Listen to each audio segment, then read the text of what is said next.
Hey,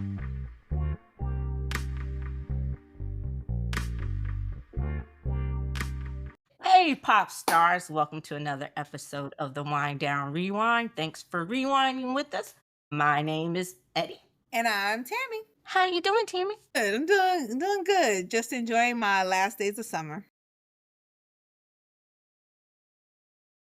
It's been a crazy couple of weeks since the Yeah. last episode, and it's a lot, you know. I think we did a good When is job it not a lot? just breaking it down. So I wanted to start just by circling back to a story. And we've talked about the concentration camp known as Alligator Alcatraz the last episode, I would think. It was definitely mentioned. Yeah. Well, they want to build others throughout the country. Of course. And I don't think they'll have that gimmicky, stupid name attached to them with merch to sell. But the thing is, it's been surprising about how many people in these towns like Montana, Wyoming, these red cities, country little towns that you wouldn't think have been protesting against this. The protests are definitely out there. You don't see it a lot on mainstream media, go figure. But yeah, so, and I brought that up just to say that he quietly moved the people out of El Salvador, sent them to Venezuela, and then the prison in what used to be Swaziland in Africa that he spending all this money to send them to, they're turning around and sending them home. So the grifter is getting grifted, but I just wanted to, to update on that. And then also ICE has said, and the reason why I guess they want to build these detention centers is because, go figure, due process is under attack. Because ICE has said that undocumented people do not have a right to a bond hearing. So they're not even giving them bond hearings. So they're going to need a place to hold them. And it's stupid, but yeah, I don't even like calling that place by its little catchy, stupid name because it's an internment camp. It's a concentration camp, and it's ridiculous. Yeah. To know there's people already there. I just look at that concentration camp as another instance that shows me who has truly embraced their evilness and who has embraced their empathy. Like that's what this has shown me. Like it's shown me that people who are in support of this, no matter who you are, what you look like, who are making excuses for this, who are, even when you call it a concentration camp and they're just like, it's not a concentration camp, like are Jews being held there and everything, like, I'm sorry, like they have a monopoly on like there's never been another, like we had Japanese concentration camps during World War II. Like come on, like and we call it internment camps, like whatever, but it was concentration camps for our Japanese Americans during World War II because we stated that we couldn't trust them. And now to have this, for anyone who comes out and says and support it, I will continue to say this, 10 toes down, continue to say this. Thank you for showing me who you are. I so appreciate it. I so appreciate it every single day. If I go on social media, if I am out in public, what you wear, what you say, how you respond to certain things. Thank you for letting me know who you are, because that just lets me know who I want to conversate with, who I want to talk to, who I want to be around, and who I do not. And I appreciate that, because before you couldn't tell. You couldn't tell who the racists were. You couldn't tell who the fascists were. You couldn't tell none of this. I forgot about another news thing. I'll send you a message on it. You couldn't tell any of that. And so now y'all telling me this, love it. Thank you. Appreciate it. Mwah. Chef's kiss. Yeah, it's horrible. Before we move on, the Japanese Americans are even protesting it and bringing up the internment camps and the history. So moving on, quickly to, I guess, the Pentagon. Grok is the AI thing by Musk. The AI system. To me, it's a thing. Like his AI, it doesn't even rank up there with Gemini or Chat GPT. It's just the thing, right? But so the Pentagon, they're like the couple who can't quit each other. Like one minute they're mad and at each other, but you're still adopting this man's shit and still giving him money, right? Hey, 250 million. Like you gonna still do what I asked you to do. Yeah, so the Pentagon has adopted Grok as its research system, its AI system. I don't know why. But the thing about that is Grok has a porn fetish, a rape fetish, and praises Hitler. So this, yeah, like made headlines about how much of an incel system Grok is. And I'm like, I refuse to give him any money. I hate that sometimes I give him clicks by still logging into Twitter. Its mama named his Twitter, it's still Twitter. I refuse to call it that alphabet letter. Okay. But I'm just like, how fucking incompetent can you be? And on top of that, Hegseth, the investigation proved what we already knew. Yes, they're still using Signal. Yes, they're still using Gmail. Yes, they're still using WhatsApp. Yes, they're still utterly fucking incompetent. And if I had a job like that I knew I wasn't qualified for, I guess it's just me. I would do my best to try to get up to speed and do the job to the best of my fucking ability. Not because I think my mediocrity or my privilege entitles me to something, and just because I'm a certain gender and race or whatever, that I'm automatically qualified for the job. Like, worked in education. That doesn't make me qualified to be the fucking Secretary of Education. But if I were, I have some ideas about how to, make it better. But I'm just like, what in the fuck are they doing? But that was the thing that got me, was just like, okay, so you're allowing an incelish system to Mm. control your systems. Make it make sense.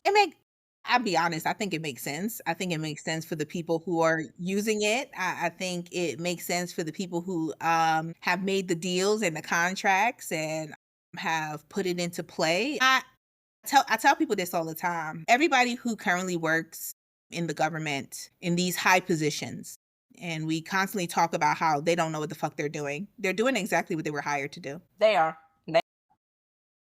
We look at it as in, I talk to my mom all the time about this because my mom still has this like fantasy image of, but when you're like the Secretary of Defense, you're not supposed to be doing this. Okay. Like, what you're supposed to do. Like, how can they do this? And I'd be like, Ma, he was hired to do this. Like, he's doing exactly what he was hired. And she just like, and my mom's a boomer. Like, so she looks at it and she's just like, no, no, no, like this is not how the government is. And I said, this is how it is now.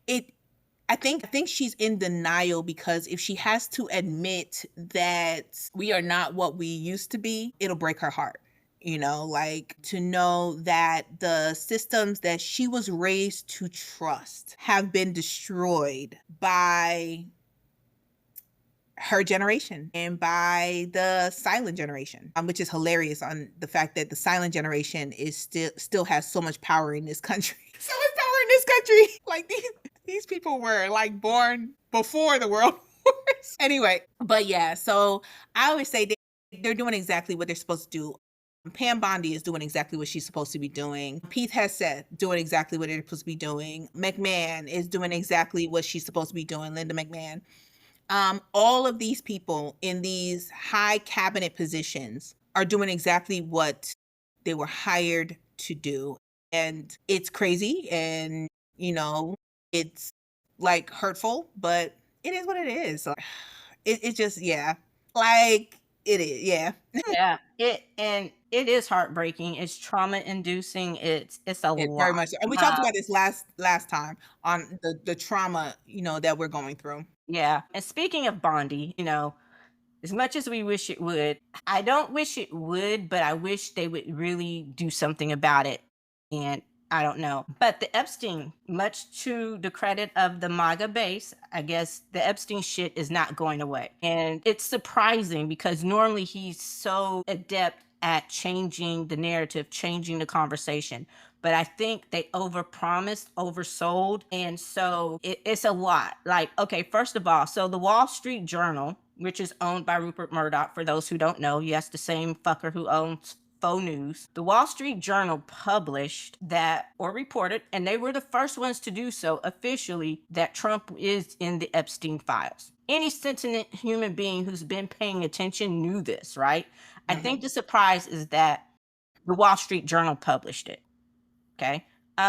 Which is normally historically more of an economic paper, but they've also always been really a more conservative paper, even before Murdoch bought them. But They would call him out on things like the economy. They would sometimes let you know when they didn't necessarily disagree, but they've never been this contrary. So my thing is, who the fuck did he piss off in the oligarchical newspaper world? Because the journal, let's just face it, our American media is shit. It has been shit since it turned into basically tabloid journalism. Most of it's owned by the same oligarchs, who carry his water. So I know back during that whole election thing, him and Fox News kind of fell out a little bit, but they made up, make up the breakup, whatever. So my first question was, what? The Wall Street Journal? Who the fuck did he piss off?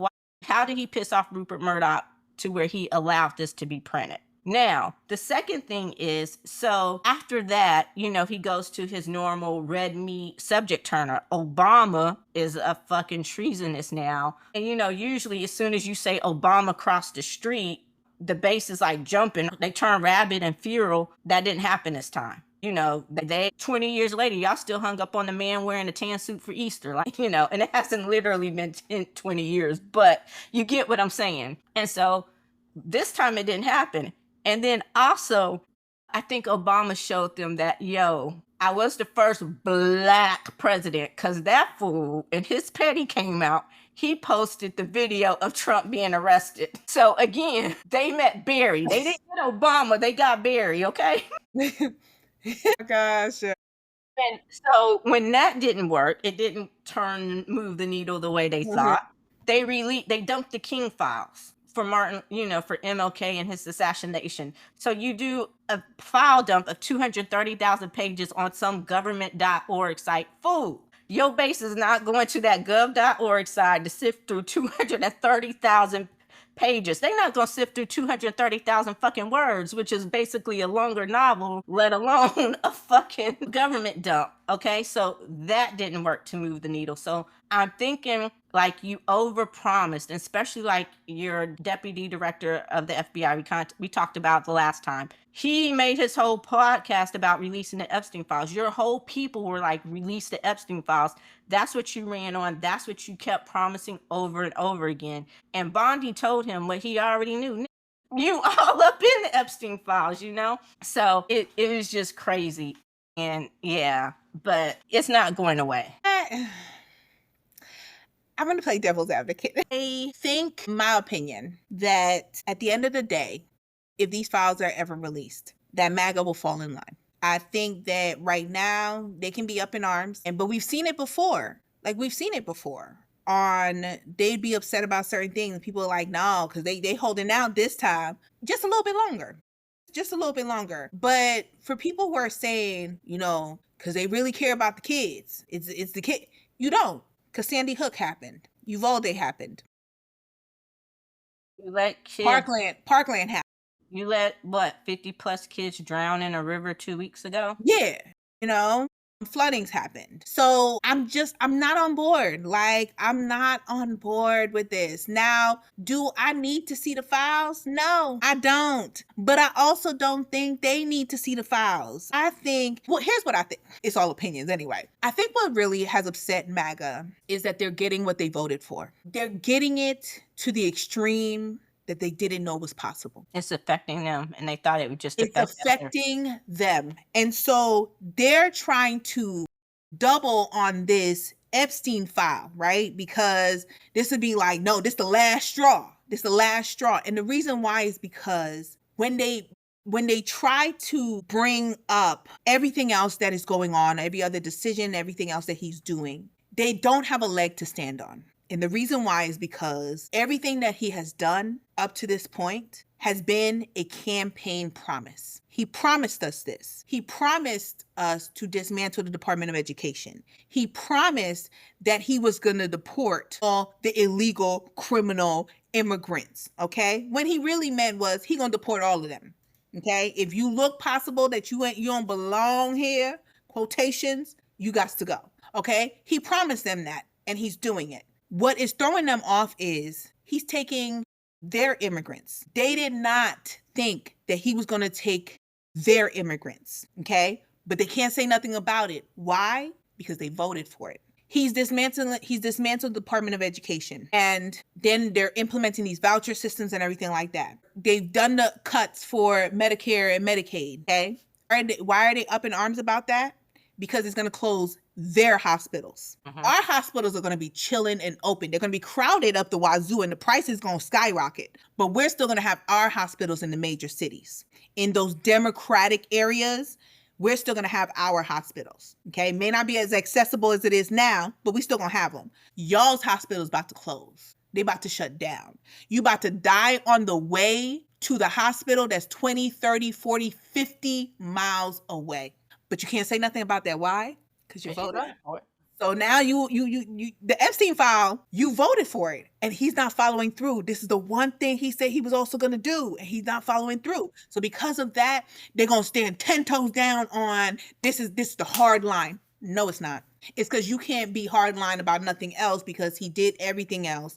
And it's the only thing that you can hold him to because everything else he promised, even though you don't like that other stuff. So miss me with that bullshit. Yeah, I mean, and I get it, and I agree. I agree with that a lot of what you said in that perspective, and like I said, if people were smart, Republicans, and we talked about this, I'm not going to rehash that from last week's episode. If they were smart, they could use this as their out. Those who really want to get out from under this, they could use it as their out because the House, I think it was the House Committee oversight, they actually got the votes to subpoena the files, and then Johnson shut down the House. He recessed the House till the end of the summer, so they Thank you. and I'm thinking that But they then think brought them back to vote on a bill and then went back into recess.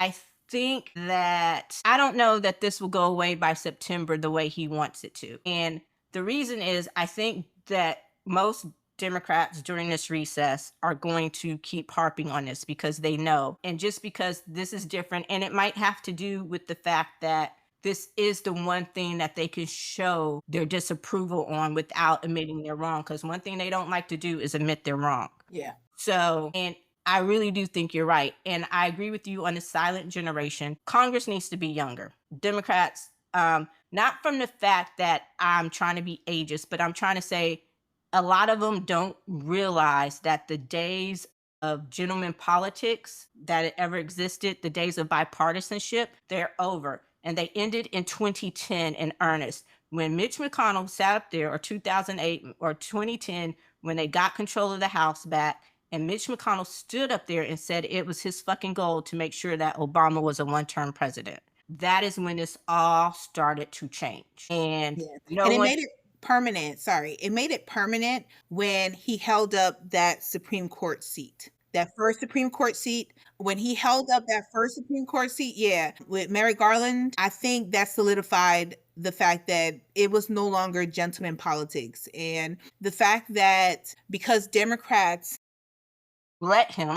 Huh? They let him. They played too nice. They let him. No. They let him, but also even right now, when you look at what is going on in the Democratic Party, and when you look at what's going on in that party, and you see that there is a fight between the old heads and the progressive side, and the fact that the old heads or the ones who support them are trying to stop and literally villainizing. Is that the word, Eddie? Villainizing the progressive Democrats. They don't want them to gain any power. They're not looking for people who can take over. They're not looking for the future of the party. They're looking for the ones who are going to stay in line. And those that are staying in line are the ones that they want to keep in power. That's the reason why, they're trying to stop as much as possible any of these progressive from gaining any possible power in the House or the Senate on those committees. Every single time that one of these progressive representatives or senators that we see who are a little bit more progressive than the mainstream try, even with the experience that they have, that they're the most experienced, which, I mean, we know about that from November, try to get into positions of committee where they can really make a change, they stop them. It's not the Republicans that stop them from taking those positions. It's the Democrats. Yeah. And it's like you're playing too nice. And AOC said it. You need to fucking fight fire with fire. I said it. So Newsom, who this has revived his fucking political career because it was DOA after he tried to play both sides with And the inviting. Charlie Kirk bullshit. Yeah. So his response to the gerrymandering thing in Texas is okay, yeah, we'll do that in California and we'll give you 2 fucking seats. You want to play? Let's play. Well, I want to And see him do it though. I do too.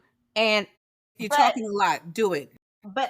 I want to believe that he learned his lesson and he's going to be he understands what needs to be done. He understands that this is not a time to meet in the middle. That time is over. It's not. It's war. And we are fighting for our lives as a country. And like I said, more people are upset than people realize. There are protests every week, every day, in every city.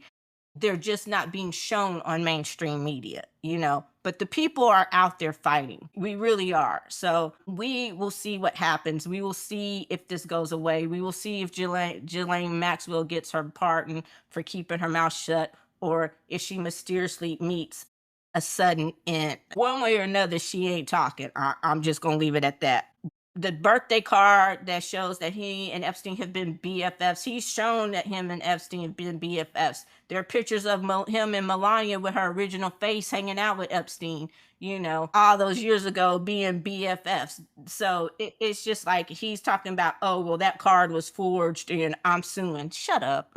So I just want to see how long it lasts and if this gets to traction. Because again, if historically what has happened, if we even have a midterm in 2026, because that big beautiful bill has some shit about the elections that people don't pay attention to, but if we have a midterm in 2026 and historically what happens is that the control Congress switches to the opposition party, then we will see if they have the balls to do what they need to do this time. I'm They not won't. holding that much hope. But going back to something else you said, there was an interview about the Democratic Party where they got lit the fuck up. My boy, Dude.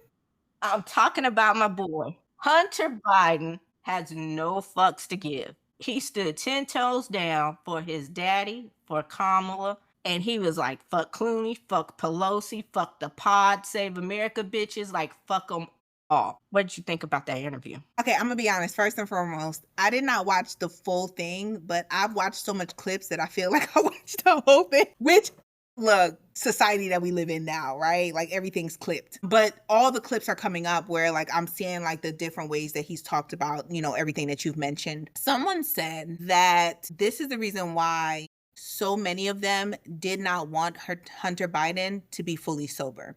They wanted to make him out to be this dumb, drug addicted, like Nepo baby. But drug addiction is a disease, and considering everything that he's been through in his life, But that's a logical way of looking at it, Eddie. But when you look at the reality of the they society, want him to be the drug addicted fuck up. yes, like and they wanted him to be that. And I'm gonna be like, wow, I'll say it right now. I said from the jump that before Biden left office, he better pardon his son. And he did. I said it immediately. I said, you do not leave your child to those vultures. I don't care what they say about you. I don't care how they drag you. You better pardon your son because they will destroy him, right? And he did it. He pardoned his son. And it's kind of like I wasn't surprised because I was like, Biden is one of those people, because you rarely see it. Not saying that they don't love their children, but it's not shown as much, right? On the connection that the fathers who become presidents have with their children. Okay. It's just not shown. And we also have to think of the fact of like Hunter Biden is the first son, right? In decades upon decades. Like I can't even remember who was the last first son, right, of a president. Because if you look at the last couple presidents, they've all had girls. Okay, they've all had daughters. So you think of like Obama, 2. You think of Bush, 2. You think of Clinton. I think it was Bush Jr. Okay, so Bush Sr. So the early 90s was the last time that we had first sons, right? So far along. But since then, like daughters. So, but even with like that, like I was too young to really see the affection that presidents had for their children, right? Like, I didn't really see like the full connection with Clinton and Chelsea, and that's probably because I didn't like at that time, like, I didn't pay attention to that part of his presidency. But I started to see it with Bush and his daughters, but not too much. But definitely saw it with Obama and his daughters, right? On like him being a father, like full on father. Like you could tell he was an involved father. And you see that with Biden. And that's just something different that I just didn't recognize before. You knew that he loved his son. Like, and he would do whatever needed to be done for his son. That's why he put him in the White House and said, "You're gonna be up in this White House with me, and you going everywhere I go, because I'm gonna protect you." I think what Hunter Biden showed is that the love is mutual, of course, but that he is a very intelligent man. He's a very successful man. He's a very accomplished man. And they didn't showcase that. I think that he spoke a lot of truths, a lot of things that I agree with, especially when it came to the establishment and how the establishment is playing just as much of a role as the Republicans in destroying this country and keeping us where we are of struggling for our everyday lives. I think the Democrat establishment plays as much of a major role as the Republicans that are currently in power in keeping us where we are. And so him calling them out, calling out Pelosi, calling out Clooney, which didn't click in my head about Clooney until he pointed it out. I don't know if you knew about that, but I ain't know. About his wife? Was it about his wife? George Clooney? Yeah. Well, so with George Clooney, it is the fact of like, George Clooney is also embedded within the establishment. Yeah. We know him as a celebrity, but George Clooney, has always been embedded with the establishment, right? Like, and it goes towards like who he married. Like, you could tell like George Clooney is on a next level based on like who he married and, how focused he was with those issues and, how he celebrated the accomplishments of his wife. But to know that like, it's not just like the Pelosi's and the Jeffries and the Schumers that are part of the establishment, but there are like podcasters, there are newscasters who are also embedded in the establishment to keep the status quo the status quo. Even when he talked about like Rahm Emanuel, like, yes. And then how ultimately that man destroyed Chicago, okay? Destroyed Chicago, okay? Based off of the name that he made for himself with Obama, okay? And that was something I loved. It's like David Axelrod has only won one fucking election, and that was that was Obama's election, and that was due to Obama, not necessarily you. And it was due to a team, not you alone, because we could name multiple people that played a major role in Obama becoming who he ultimately became. And so I think going back to it, because we just passed the anniversary of a year when Biden gave into the pressure, threw a fastball, and threw all his weight behind Harris to stop that stupid spaghetti against the wall convention that they wanted, which hadn't worked since the fucking 1960s. There's a reason why they stopped doing that. And so I really thought when all that was happening, I'm like, what the fuck are you doing? And that's one thing you can say about the Republicans. They may hate each other behind closed doors, talk shit about each other, but in public, for the most part, like this, and can't say shit about it. Sorry, I think people underestimate the stakes. Can't talk about family. Thank you. I think people underestimate the stakes of this fucking election. I was telling people, this isn't the election to have that one idea that you're going to die on. This isn't a one issue election. And if it is our fucking democracy. That is the issue. That is what is at stake, So for them, and then when she did bring in the Obama bro to take over the campaign, you could see the change in how they silenced Walt and just it just be it not that it you could see the changes. I'm not going to say that they were truly detrimental, but you shouldn't have stopped talking about Project 2025, even if Trump did. It's like y'all were still following his lead. Oh, he stopped talking about, he said it's not true, but we all know it's fucking true. You know what I'm saying? Drill it. And so they came in, and that's when the establishment came into the campaign to try to help. That's when you saw differences, and it became more of a status quo campaign instead of what it was originally. Again, more money, 70 something million votes in that amount of time. She ran a hell of a campaign. But the establishment is fucking us over. Nancy Pelosi, I'm gonna say I used to think she was a boss bitch, and you can't take away she like you. We talked earlier off air before we started recording. People are doing shit to tarnish their legacies because for a long time Pelosi had the juice. She was the most fucking powerful fucking person in Washington D.C. She never took. She knew how to whip those votes. She never took something to the floor. She knew it didn't. She was competent. She was more than competent. She was a boss. She was damn good at her job. So for her to turn like this, I'm like, what the fuck is this about? And so that whole thing just surprised me. So I'm glad that someone who was in the know didn't hint around it, didn't beat around the bush about it, but they said what needed to be said so the rest of us wouldn't seem like fucking conspiracy theorists or like we were crying over sour milk. Like I said, Exactly. any sentient human fucking being could see what was going on. The pod bros. Who gives a fuck? Biden is what? On his worst fucking day, yes, the debate was bad. He had a bad fucking night. But what happened is it scared them and it triggered their innate, how do we put it? Racism, sexism, the fact that they didn't want her. And I think it made them all realize if something happens to him, she is one heartbeat away from the presidency. And they didn't want her. Like he said, they didn't want her to be vice president and they didn't want her to be president. So you sold out our country for this fool. And again, that whole, I didn't think it would be this fucking bad. Like, what the fuck did you think? He told you. Every day.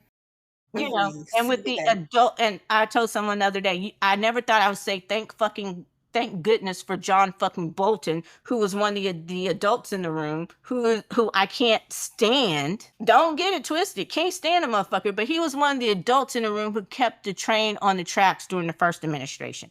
This time around, they got rid of all those people who knew what they would do, Who knew how the government ran. Work and would only push it so far. Like, no, we can't do this. We may be able to do this, but we sure as hell can't do this. These motherfuckers just don't care. The Constitution is a fucking idea to them, and a bad one at that. And it reminds me of the dude who said, Hispanic dude on TikTok, I didn't believe Black people when they said they were racially profiled and pulled over by the police for no reason. I knew it happened maybe on occasion, kind of, sort of, but they had to have done something wrong. So guess what? Now his ass is being racially profiled, pulled over by the police for no fucking reason. Now he understands and he empathizes, but guess what? He still doesn't regret his fucking vote. He just didn't vote for that. Remember last time we talked, last episode, I said, fuck them. Because what did I say? I said, I don't care how much you come out and say that you regret your vote. You don't. You don't. You don't deserve my grace. You don't deserve my forgiveness. I am not giving you a space. I'm not giving you space. I want to know who you are. I don't want to ever have to speak to you again. I don't want to have to look your way. I don't want to have to sit next to you. I don't want to have to share anything with you. I don't care, because every single one of you who comes out and says that you regret your vote, you don't regret your vote. You regret the fact that it's affecting you. That's what you, because if it was only affecting us, they wouldn't care. They give two shits. Because they voted for it to affect everybody else. They voted for the bad Mexicans to go away, the ones who came here undocumented. Yeah. They voted for, they really thought that we was going to rush out to take over those Black jobs that they were stealing. Been there, done that.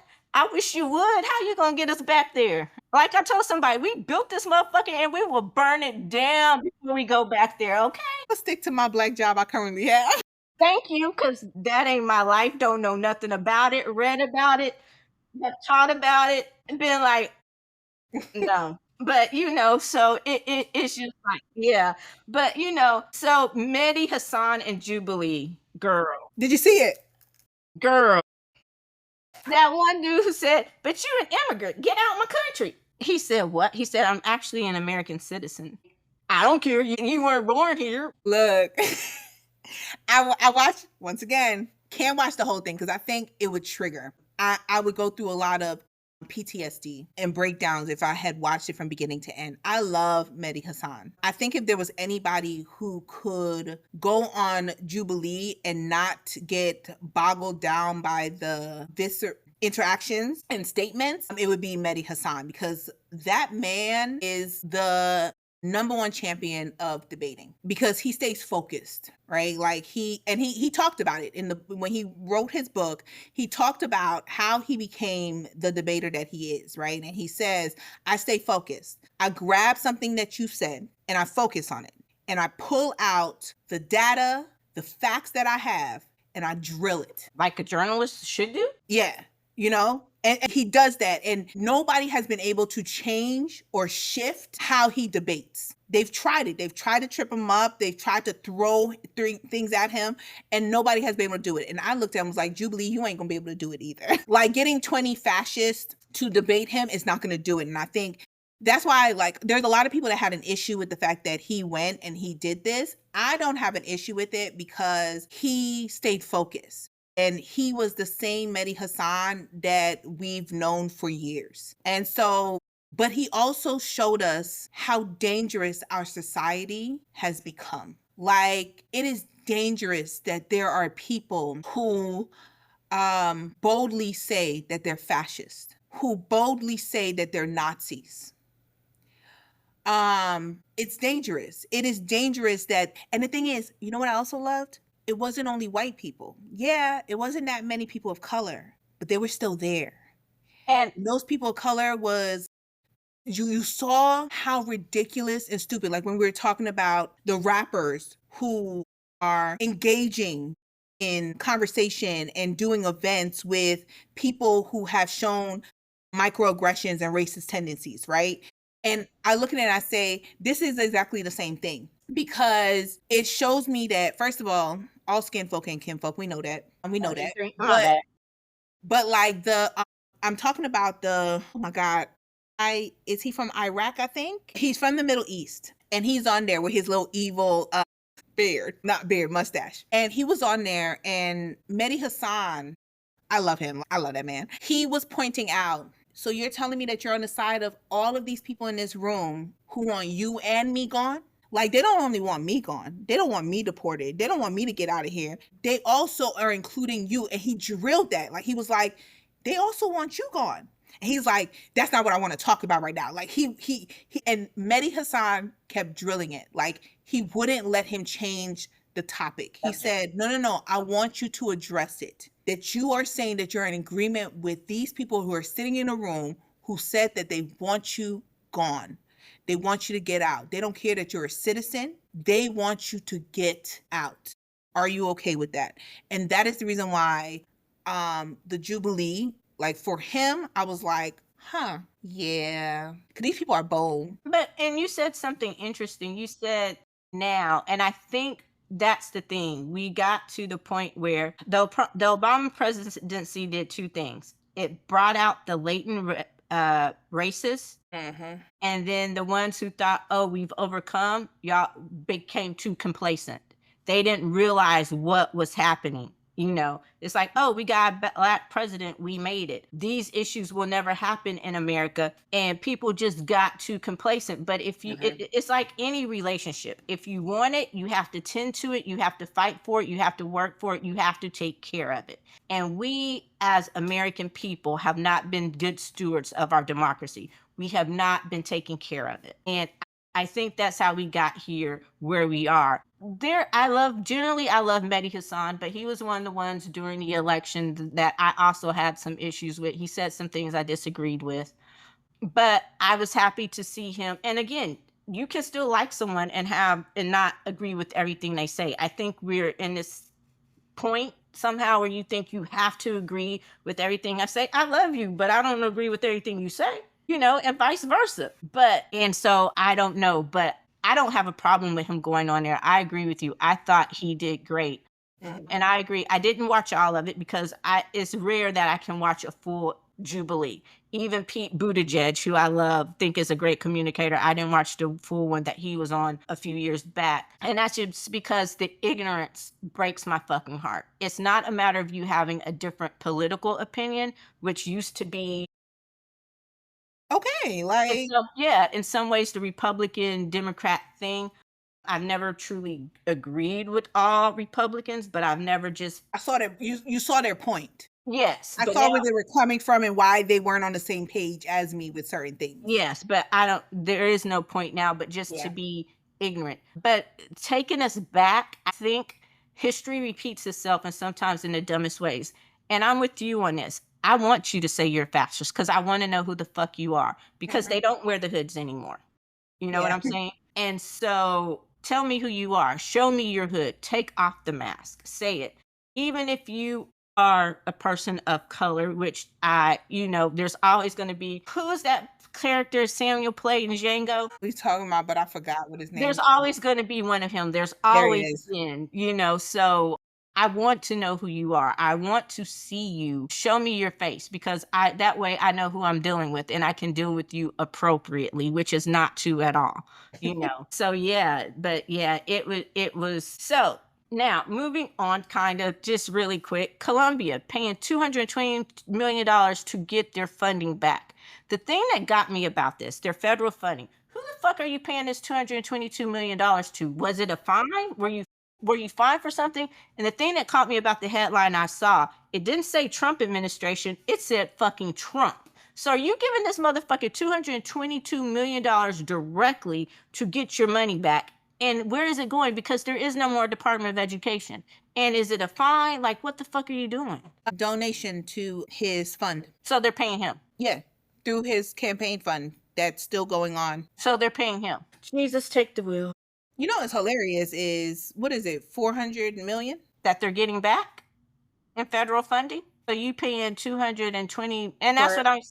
about maybe they'll get a little bit more, but about like $500 million. Yeah. So I'm just like But whoever's they're paying it to him so that they can get that money, that funding from the federal government. Yeah. which where's it going to come from? Again, the Department of fucking Education does not exist. Yeah, but they shifted all of that to just same way that they shifted student loans. The fund because so when it comes to like Columbia So and you're everything like paying the that. Better Business Bureau now because they're the ones who are in charge of the fucking student loans. Well, I mean, no. for the So small business, whatever. they are so this funding that Columbia is fighting to get has already been allocated to them. So even as the Department of Education has been dismantled, this funding was already allocated to them. So it's already to the side. It's not like he spent that like money because it was allocated to them. So it's a little bit harder to spend that money than people think. Like they can come out and say whatever they want about where they're going to use the money, but it's still harder to take that money. You can say that I'm not giving y'all the money, but it's still sitting in an account. Okay, it's still chilling in an account because legally it has been allocated to Columbia University. And see, and this is where I'm sorry to No, no, interrupt. no. Go ahead. Go ahead. This is where Congress needs to do their fucking job because you can't legally withhold funds that have been allocated. But according to Mike Johnson, they are doing their job. But anyway, and it's a catch 22. On one hand, I get it. I do. I'm not going to be naive and say that I don't. But on the other hand, it is really disheartening to see so many people bend at the knee. The best way to beat a bully is to fight back. And Jerome Powell did just that. Did you see those clips? Like, so it's just like, Grandpa was just very confused. Grandpa was just like, I love the facial expressions, right? Because as a tourist, my facial expression, like my face will tell you everything that I'm thinking, right? If I'm not understanding something confused, I'm be like, and his facial expressions, while that man was talking, was like, what you talking about? That's not what I got. And then when he kept going back at him, baby, he's like, nope, that's not what it is. And he's just like, I don't know nothing about that. No, because this was a building from 5 years ago. Like, what you talking? and then it kills me that the Mango Mussolini doesn't even fucking realize Powell is your dude. You're the one who appointed him. Biden He's just also an economist. And I think at that point, Powell's economist background came out and because he was so confused, like, you going beyond like simple white lies. Like, Yeah, but he's been going at him since he came back into office talking about this is Biden's pick. No, fool, you did this. He was around your first term. Biden just kept him on. And so I'm just like, Lord, be offense. Jesus be offense. I can't. Again, I need more people to have that energy to fight back because we know taco is going to happen. It's going to be Taco Tuesday. We know it. Okay. It always is. It's always Taco Tuesday. But and going back to something else, have you heard about the white settlements? Going back to our previous conversation about showing me who you are. The yes, and I love it. Can we get more? I love it. Can I speak real quick? check it.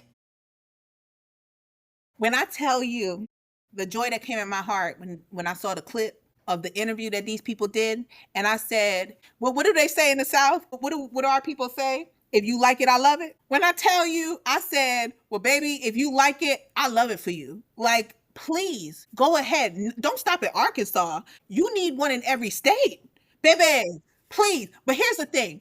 I just have one request.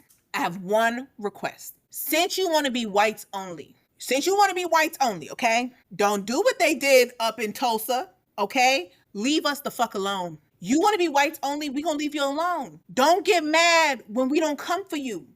Don't get mad when we not arguing with you. Don't get mad when we not telling you that you can't do this. I'm telling you, do it. And I want you to do it big. Invite as many people as you can. Okay? Take up as much of the land as you can. Please, y'all. Please do it. Please. And you know what you can do also? Hook up with some of these sundown towns. That's what I said they were. They're Yeah. just many versions of fucking Sundown Town. Yeah. But no. But those sundown towns, they be in the cut. Okay? This white settlement, these whites only towns, they want to be bold. They want to be out there. I need you to take those sundown towns and tell them, hey, this is how we doing it now. Y'all should be bold as well. Let them know they not invited up in here. Okay? Put roadblocks that they can't even drive through your town. Please let me put up signs that says this is a whites only town. This is a sundown town. You can't drive. Please, y'all, I'm so happy. I'm so happy because the more of you that gravitate to these areas, the more happy we gonna be. Get it. Like I said, just let me know because there are a couple of in Texas. There are a few sundown towns we A not too few. far from them. I'm being, and I like it. And there's a state I call the sundown state because I just drive straight through. I don't even stop. I get scared every time I drive through that sundown state. Don't even stop there. I stop in the state before, stop in the state after the You better state. fill up that tank and hope you get through. Thank you, because like last stop. But anyway, so my thing is this. Those homes, girl, it looked like nothing more than a fancier, maybe trailer park. And the comments that got me was their own people even going in. So you gonna go here and be inbred? Like this is where y'all gonna do cousin fucking and shit. And this was coming from their own. It wasn't coming from us. It was coming from the Because look, people need to understand. November happened and y'all thought we was joking. Y'all thought we was joking. You thought that y'all just needed to put out the right news. You thought that you just needed to put out the right headline and we gonna fall in line and we gonna go back to being what we were before. And y'all are trying everything. And that is the reason why you know how mad they are that so many of us are coming out and saying, if you like it, I love it. They mad because we not fighting you on it. We not making a big deal about it. We not telling you not to do it. No, baby. you think threatening to pardon Derek Chauvin every couple of months is gonna get us. And we sitting back and we like, okay, because okay, we got it. We understand. Charges and like Yeah. You released the MLK files. We was like, oh, yeah, okay. And we said, you try to say about how you gonna try to arrest Obama. We said, and here's the thing. You know how you definitely know that we ain't coming out? Because you threatened Obama, okay? We rather die for that man. Whether you like him or not, ride or die. And we sat up in our homes and we looked over our balcony. We said, that's what we doing? Okay. he released his video like come for me, bitch, and what like we was like we chilling. And that video that Obama released, I felt was a little bit of his way, not to get off the white settlement, was a little bit of his way of telling us, keep doing what you're doing. I'm good. I'm good. Like, it was him saying, before y'all even try to get angry, I got this. But here's the thing. Also, the presidential immunity that you have the Supreme Court pass, it doesn't Gave apply it to to you. him. It doesn't just say Trump. It says president. So It it would applies to all apply of to them. him too. But But yeah, yeah, these white, like, it's sundown towns, which we're used to. And my only thing is, leave us alone. Like, there wouldn't be as many issues if, because I don't think segregation would have been as much of an issue if you did not try to destroy us yeah, or because keep us down. Like, if you had just, everything that we create, we got to keep. And you did not try, you didn't get mad because you realized that what we created was better than what you created, and you got jealous and decided to destroy it. If it wasn't for your destructive ways, we would be good with segregation. Because here's the thing. Someone said, well, y'all just met. No, Tulsa, Harlem, all these other black communities and settlements that were destroyed. The lake in Georgia that everybody drowns on, that's built on top of a successful black city. I can't think of it right now, but you know what I'm talking But about. yeah, I know what you're talking about. Yeah. Central fucking Park was a Central black Park. settle, Yes.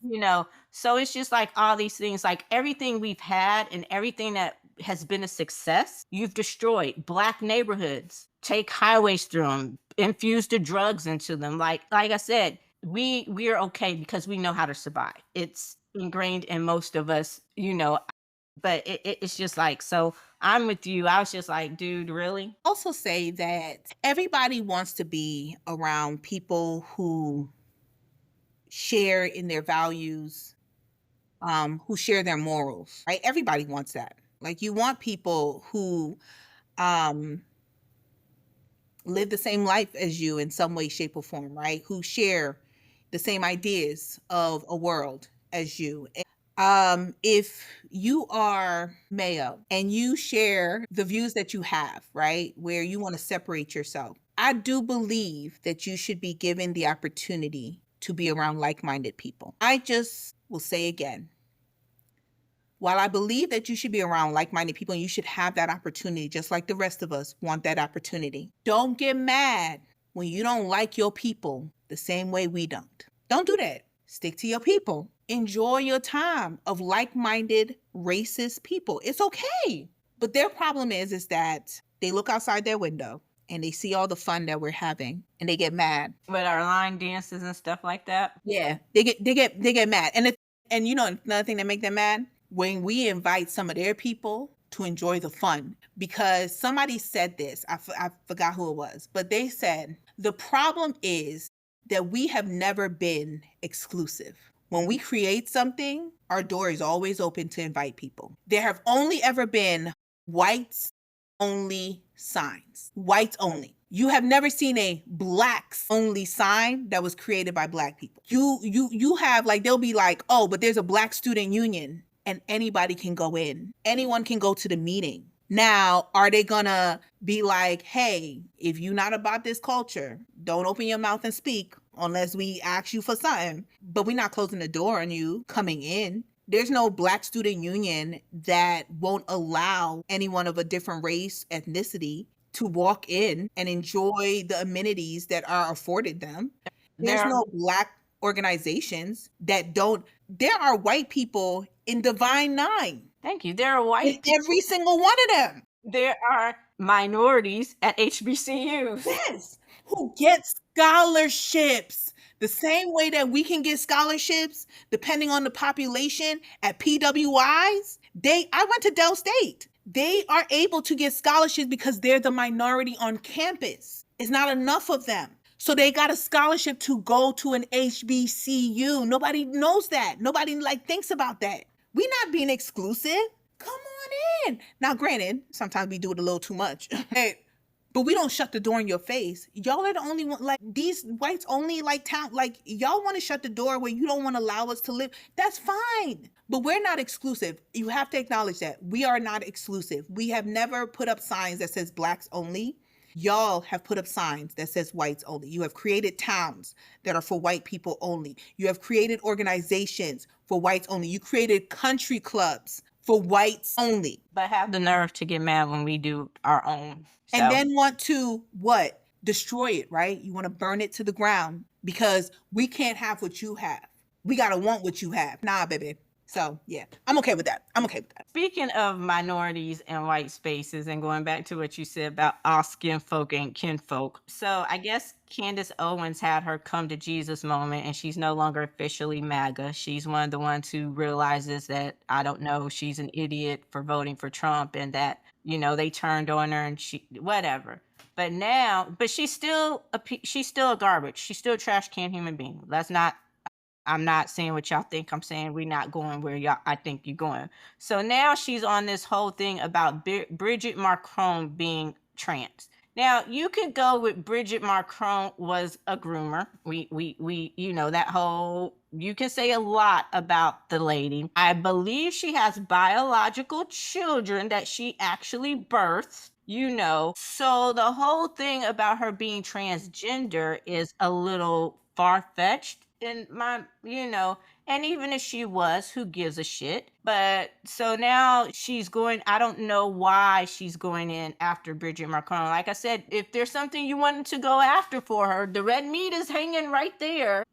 But so this whole hill she wants to die on, and the lawsuit that the Macrons have filed against her, and then she's still saying, Candace, loud, proud, and wrong. You were born a man, you gonna die a man, I'm gonna see you in court. Well, I hope your billionaire husband's ready to come off some money, because Well, that's what I heard. I heard that the reason why she can stand 10 toes down is because of how rich her husband is. And, he stuck by her through all her bullshit that she's come out. Granted, they have the same politics. Um, she's playing her role. I don't know. I don't know if you know the reason that she's going after a foreign nation's first lady. I don't know if there was something that happened or that pay would. that much attention to her. I don't listen to her. Okay, because Had I lots was of so shocked when I I was like, saw. Yeah, I was so shocked when I saw that she was being sued, and I said sued, and then they said what she was saying about, and I was like, who is worried about Macron's wife like that? And also, like you said, the fruit is hanging. Macron, like groomer, yes, okay, like we know the history of him and his wife. Like, no matter that they've been married for, decades, no, it doesn't matter that they have children. Like, the beginning, it's very controversial on how they started. And you saying that this woman is a man or trans woman? My bad. I apologize. I'll take that back. Is a trans woman? And I'm like, why do you want her to show you like proof? Like, I'm very confused about this. I look, and I I don't also get hope that they take a couple. I want you to take a couple million. Don't hold up on it. It is bold for a foreign nation to sue us like that, to sue a private citizen of the United States, and especially an ally. yeah, I and love it.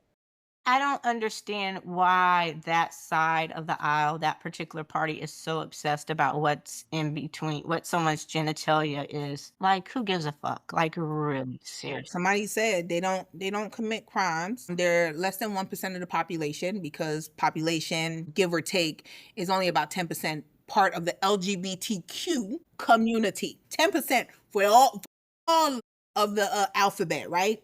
Uh-huh. And then only 1% is trans out of that 10%. Only, So they're like less than 1% of the like, if, yeah, they're less than 1% of the population. So, and most of the time, would you know a trans person unless they told you they were trans? I don't, to be honest, I continue to say it every time I get into the conversation with somebody. I don't care. And they'd be like, how can you not care? I don't care.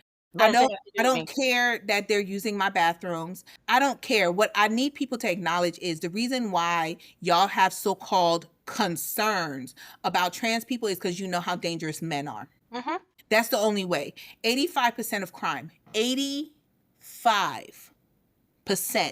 of all major crimes are done by men.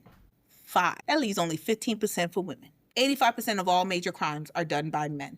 Okay? And you concerned about a population that's less than 1%? I'm not concerned. I don't care.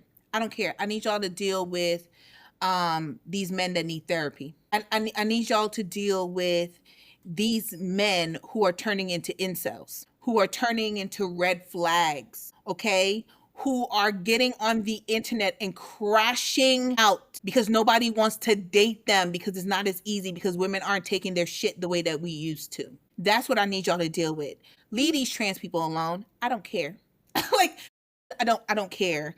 I don't care if you sit next to me. I don't care if you are running, a member of my government. I don't care if you are playing in women's sports. I don't care if you are using their locker rooms. I don't care if you're using the bathrooms. And please don't be ignorant and be like, oh, she said she don't care about none of that. She don't care about the dangers to the. Don't do that. Don't do that, because if you don't know exactly what I am saying, then this podcast is not for you anyway. I need you to go stage left. I need you to go stage left. Okay. But I don't care, because they have never, in all the years that I've met every single trans person that I have met, and I have met multiples, they have never, I've met trans men, I have met trans women, I've had multiple conversations. Never, ever once did I feel like I need to be on a swivel just in case something happens. Thank I've you. never felt like I couldn't be in with them late at night. I never felt like I couldn't walk down the street and pass a group of them and feel like my life was in danger. I need to cross the street because I don't know what the reaction is going to be if you try to whistle at me or try to talk to me, and I keep it moving. I have never, ever felt like I was going to be attacked. I was going to be molested. I was going to be assaulted. Ever once have I felt like that in all the years that y'all have been throwing out these little warnings. Never felt it. Okay. And I won't feel it now. So please stop with your obsession and deal with the actual problems that we have in society. That is not a problem. Thank you. So, and this is a perfect segue into what did you hear about Laverne Cox in her interview and her dating her MAGA boyfriend, and now all of a sudden, I guess she's espousing his views and saying how Kamala never said anything. I'm like, did you not fucking pay attention to? And again, it goes to one of those things to where it doesn't take much to tarnish your legacy. Like, you were one of the biggest allies. You were one of the people who stood tall. You are a role model for your people, Black, trans, successful. You were on a hit TV show, magazine, and I don't want this to sound wrong, but I can't think of another way to say it right now. You were part of the normalization, the acceptance. Does that make sense? And for you to come out and say this because I'm gonna keep that to myself because I can be pretty crass and pretty, but because you got some good loving from a hot young MAGA, and here's also the thing that I don't think people understand. You are what you hate and rally against the most. The whole thing about being anti-alphabet, because we know during your conventions and when a lot of y'all get together, Grinder lights the fuck up. Servers go down. They know if a lot of y'all are getting together, they've got to expand their fucking bandwidth.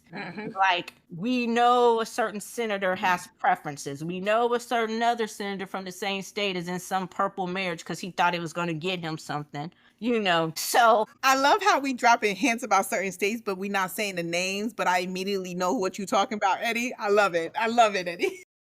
So it's like, I hate to see you turn on your own. And here's the thing, I expect it from Caitlyn Jenner because she is who she's always been, hypocrite to the core, but even in her former self, always held those conservative politics. You know what I mean? And at one point, I quite honestly thought she was going to try to retransition to run for governor of California, because that's what it was looking like. Because sometimes one day you're mad about the disservice being perpetrated against your community, the trans community, and then the other day you're on board. Yes, block the bathrooms. Well, bitch, where are you gonna go to the bathroom? That kind of, like, it's, and I'm a cusser, so forgive me, but just generally. You've But not been so cursing this whole time, so I know. So it's just like, for her, Laverne, to do this 180 type of thing over a guy that you're not even with anymore. Like, you could have kept that to yourself, you know? And it just makes you look ignorant. And it's disappointing to see you selling out your people like that. If you didn't like her as a candidate because you didn't like her, then that would be one thing. Just say, I wasn't a fan. You could have jumped on the Palestine bandwagon or whatever else. But to make it all about some guy, that was just like, really?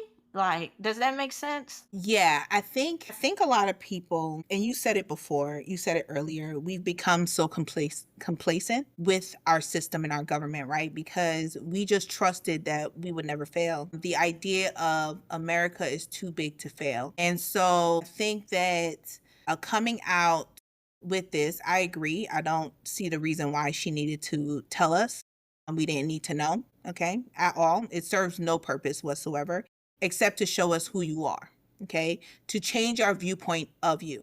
I just want to, say when it comes to the Laverne Cox thing, what breaks my heart is the same thing that breaks my heart every single time Caitlyn Jenner opens her mouth and speaks. And it is knowing that it is extremely hard to be a trans person in the United States. Anywhere. Okay? Anywhere, true. But being in the United States, I see the dangers of being trans here. Not to say, because they always want to bring up like other countries and you could be killed over there and everything. True. You could That's be true. here. But they have one of the largest percentage of their population that is murdered and has unsolved homicides is the trans community. Let's call them what they are, hate crimes. Yeah, and it just breaks my heart because you are destroying the momentum that was created not only by you, but that was created over decades of work and dedication to make it that you could get on a hit TV show and become one of the major stars of the show and make a name for yourself to the point where you can come out your ass and talk about how you had the best sex of your life with a MAGA supporter. The only reason why you can come out and say that out your mouth is because of the momentum that was built over decades. And you were a big part. And like I said, she and Caitlyn, and I remember the same people that they denigrate now, or especially Caitlyn, Dems, the liberals, the liberal left, we were the ones supporting you in your transition, during your time of transition. Your politics didn't matter, being your true, authentic self. Everyone was for that.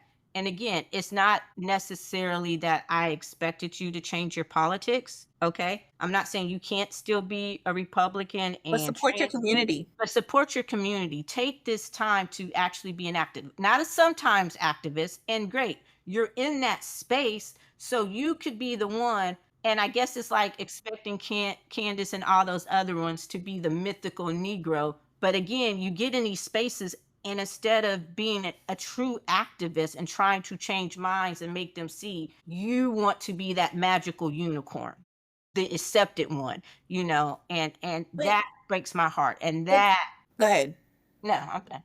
It's different when it comes to the trans community than with Candace Owen and the Black community. And the reason why is because we have so many well-known and established Black leaders, Black celebrities, Black politics, that a Candace Owens doesn't make a dent in the community, right? Uh-huh.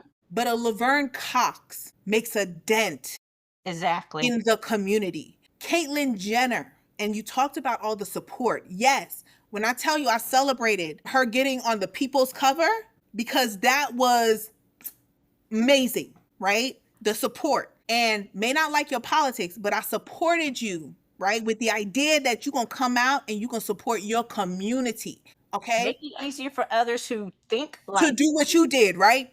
and But if you instead, are Republican, yeah, you dent in the community because it's not enough of you who have made a full name. And the thing is, some of us know more trans people who have made some name for themselves, but they're not mainstream like Laverne Cox and Caitlyn Jenner. Like you can watch shows like 9/11. I think it's the Texas one. I forgot what that one's called. Lone Star, I think. But 911 Lone Star has, I believe that's the one that has the trans man on it. yes, Okay. But I don't know his name. Okay. I could tell you that, yes, he's on, a popular show, on TV that people watch, with him on it, okay? And he making a name for himself in that atmosphere, yes. But Laverne Cox has transcended um Orange is the New Black. Okay? Caitlyn Jenner, has gone beyond the Kardashians. And you come in and you run your mouth on telling us stuff that we don't need to hear, we don't need to know, and you've destroyed the ones that are going to come behind you and make it harder, especially in this climate where they're being villainized, okay? Villainized. And this is the time that you think you need to come out. I don't fucking care if you supported Kamala Harris. Keep your mouth shut. Like, You know, and to me, and again, it was the ignorance of the lie. She never saying or tried to do anything about. Really? Well, that just lets me know you didn't pay attention. You were in, like you said, it's just heartbreaking. Like mhm, it that was is. one of those where I was just like, God, no, not you two. Like, no, just no. Mhm. So, taking a shift since we're there, the entertainment. So the Paramount deal went through a day after Colbert was canceled. That shocked the shit out of me. When I read that Colbert was canceled, I was like, the number one nighttime show is being canceled. Then the next day, and then they got all that backlash. So CBS immediately came out, said for financial reasons, because again, our last show we talked about the settlement, the $15 billion. But then, like 2 days later, the long awaited held up deal between Skydance and Paramount finally went through the FEC or FCC, excuse me. And so everyone who is a fully sentient human being with some common sense who knows how to connect dots, Mhm.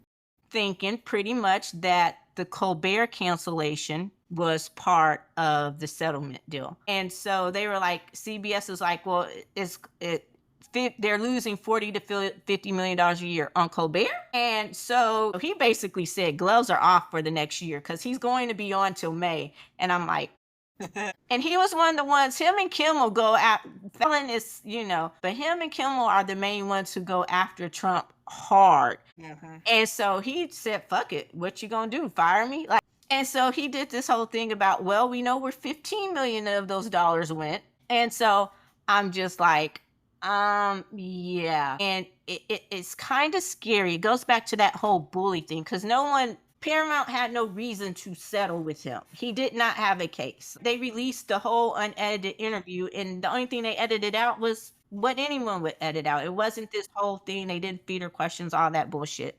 And so I'm just going to do it and we can talk about it all. So after that, one of the big holdups is, and I remember reading about it, Paramount's biggest moneymaker is still South Park. I hated South Park then. I hate South Park now. I've never really been a South Park fan. But they give them $1.5 billion in the same day or the day after they finalized their deal to make 50 more episodes, right?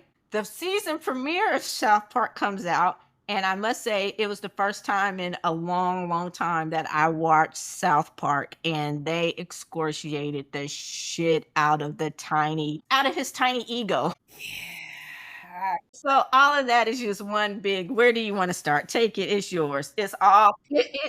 Um, okay, so when it comes to the deal, business is business, and it has to be acknowledged that Paramount had to settle with him in order to get the deal to go through. That they basically said that the comments that were coming out that the CEO was making, the deal wouldn't have went through if they didn't settle with him. That was the Yeah. holdup.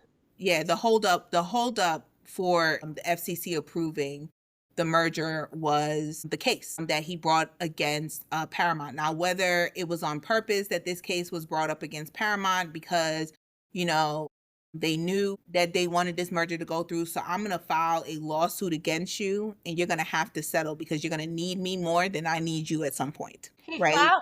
He did the lawsuit before he became president. It was one of those things that was almost immediate because of her 60 Minutes Yeah. interview. But mergers have been, But the merger's been in place for a while. yeah, the merger's been a conversation for a while. So a lot of things come into play when he was elected, right? And so it's kind of like, okay, he gets this power. And they knew it.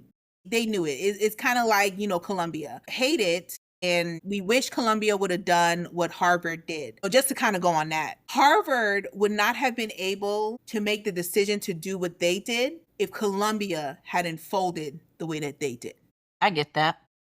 If Harvard had not witnessed how Columbia was destroyed over this because they folded, Harvard wouldn't have known pushback, right? Like Harvard is a perfect example of we have gassed that university up for almost its whole entire existence.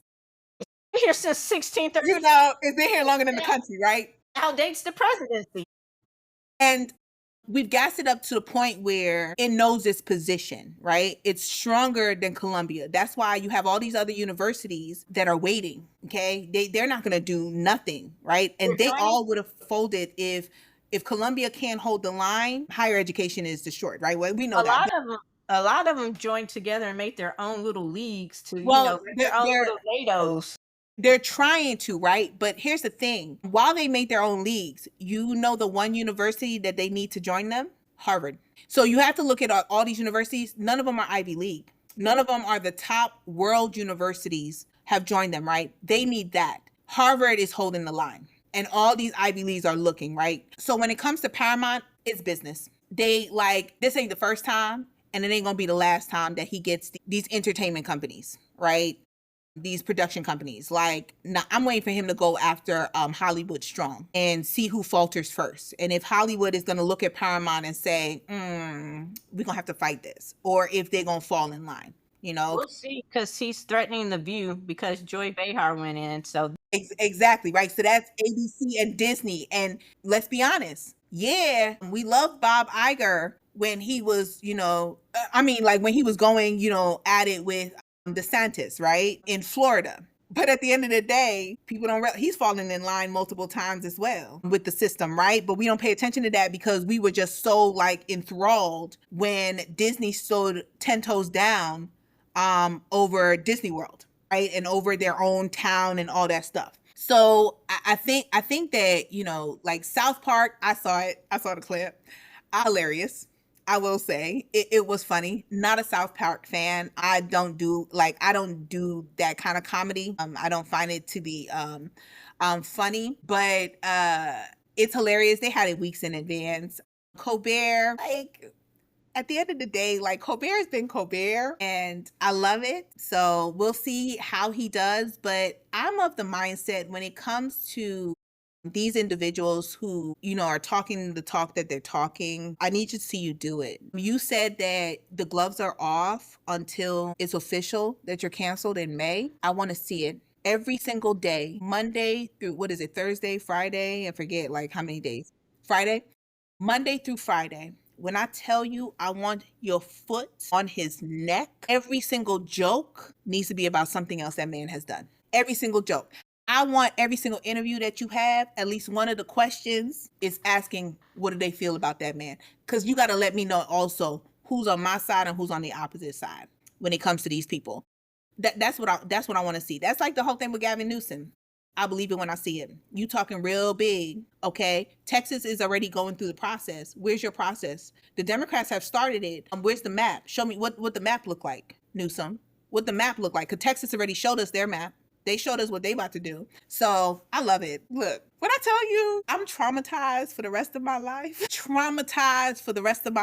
And at the same time, I have to say that some of these people is just making the trauma a little less. And I love it. It's like therapeutic, right? It's not enough. I need more of it, right? Because the trauma is just it's up here, right? But I need more of it. I need more of those South Park clips. I need more popular cartoons to come out and destroy. Give me The Simpsons, give me Family Guy, give me those ones that people are constantly watching, right? I need some anime that is gonna do this, right? I need some TV shows that are gonna do that's what I need. yeah, because and like I said, the best way to fight back against a bully is just to punch him in the throat.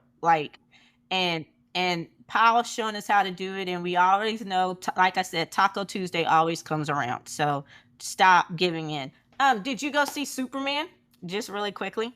Girl, can I Are we gonna have to do a show on Superman? may have to watch it again if we do it, but I'm okay with that because of real quick. I watched it knowing all the commentary, right?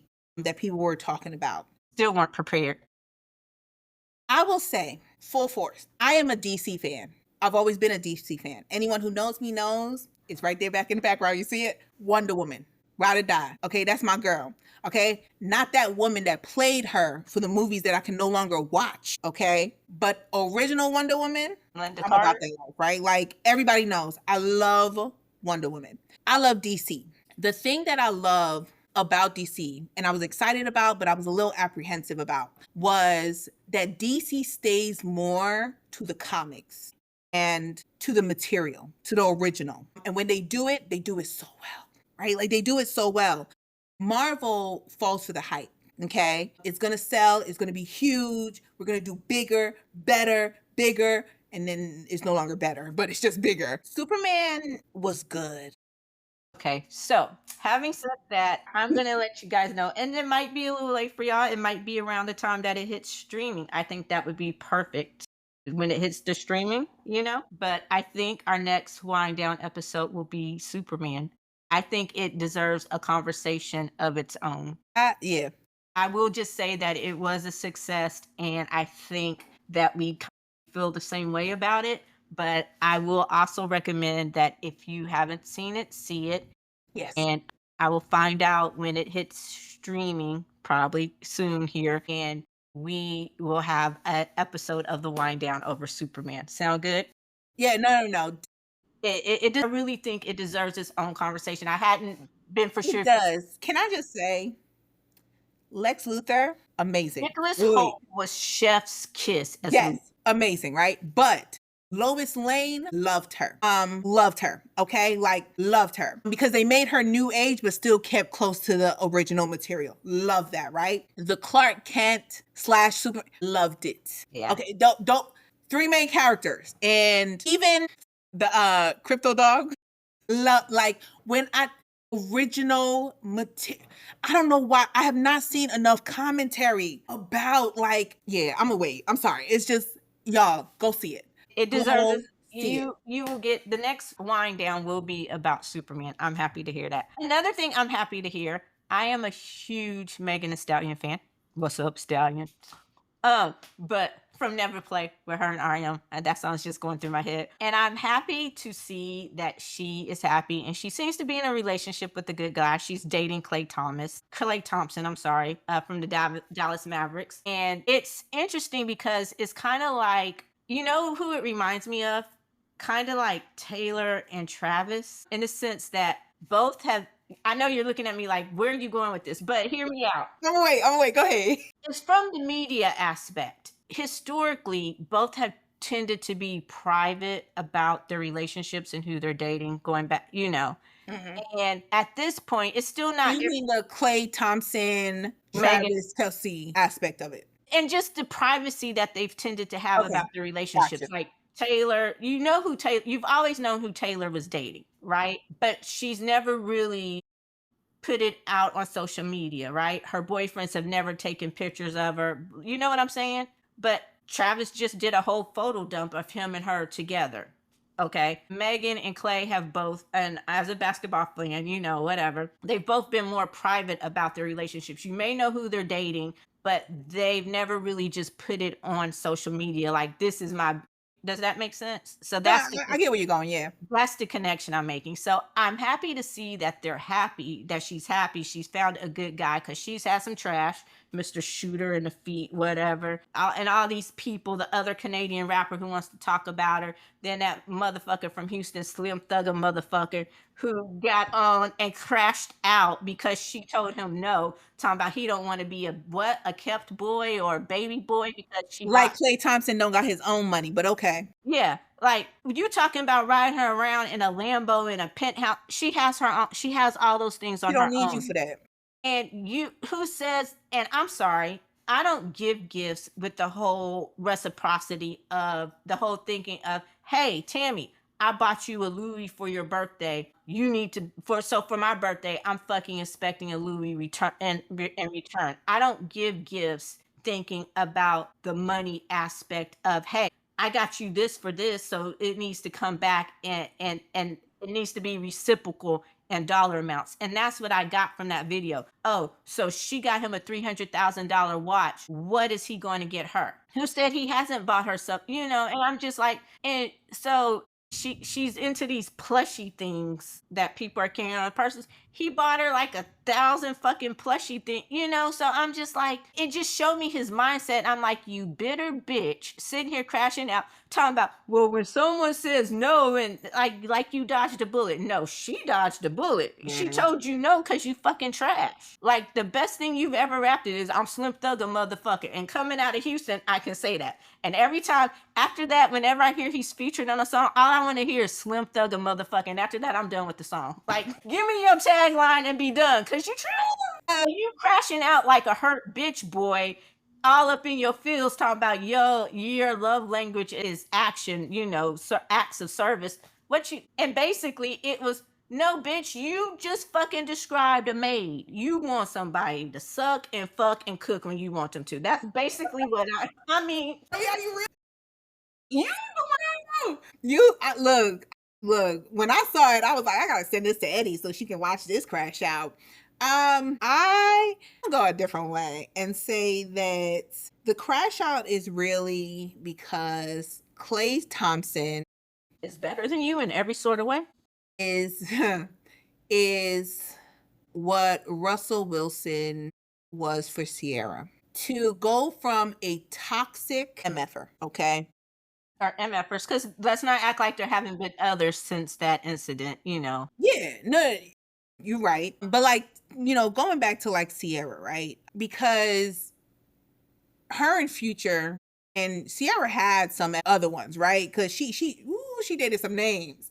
Okay, Sierra dated some names. And to end up with a gentleman, let's call him that, right? To end up with a gentleman who would ride or die not only for her, but for a child that's not his. Okay. And so people look and be like, his biological, okay, because you tell Russ Little Future ain't his, I think he might throw hands. you right, because he claiming full stop every That's day. his son. Every day. Okay. That's why the son calls him daddy. But so I look at it like Klay Thompson is the same way, right? Like, all of a sudden now he's a simp because y'all have this woman that you want, and you think that the only ones that she should want and be with is men like you who ain't shit, okay? And so when she finds someone that's actually a gentleman, who's actually nice, who actually enjoys spending time with her, and who's not like just in it for clout and to disrespect her and to be like, yeah, she loved me so much, she gonna take all this. Y'all don't know what to do. Like, that's what the crash out is. Like, they look at Klay Thompson and they're like, yo, I think that dude really like her. Like, who the fuck are you? Like, how dare you like Megan Thee Stallion? Like, no. Okay? She's supposed to date men that make us think we always have a chance. That's who she's supposed to date. Okay? If she starts dating Klay Thompson, then is she over this phase and we ain't got no chance no more? Nah. And that's what the problem is that they look at it, and the reason why they think of this even more and they'll crash out even more over it is because they thought the same thing with Sierra. And they also didn't think that Russell Wilson would be as dedicated to this day to her as he is. And so they're like, oh, one of y'all already took the baddie that we liked. You can't take this one, right? Because look at, what's her name? I'm not necessarily a fan of hers. Tiana Taylor, right? That woman was dragged by her husband, okay? Cheated on her in an open marriage. How you cheat on your wife in an open marriage? I don't like, that don't make no sense to me. And now, she's casually dating. I say casually because, Aaron Pierre. Who she was introduced to by. Yeah. Yeah.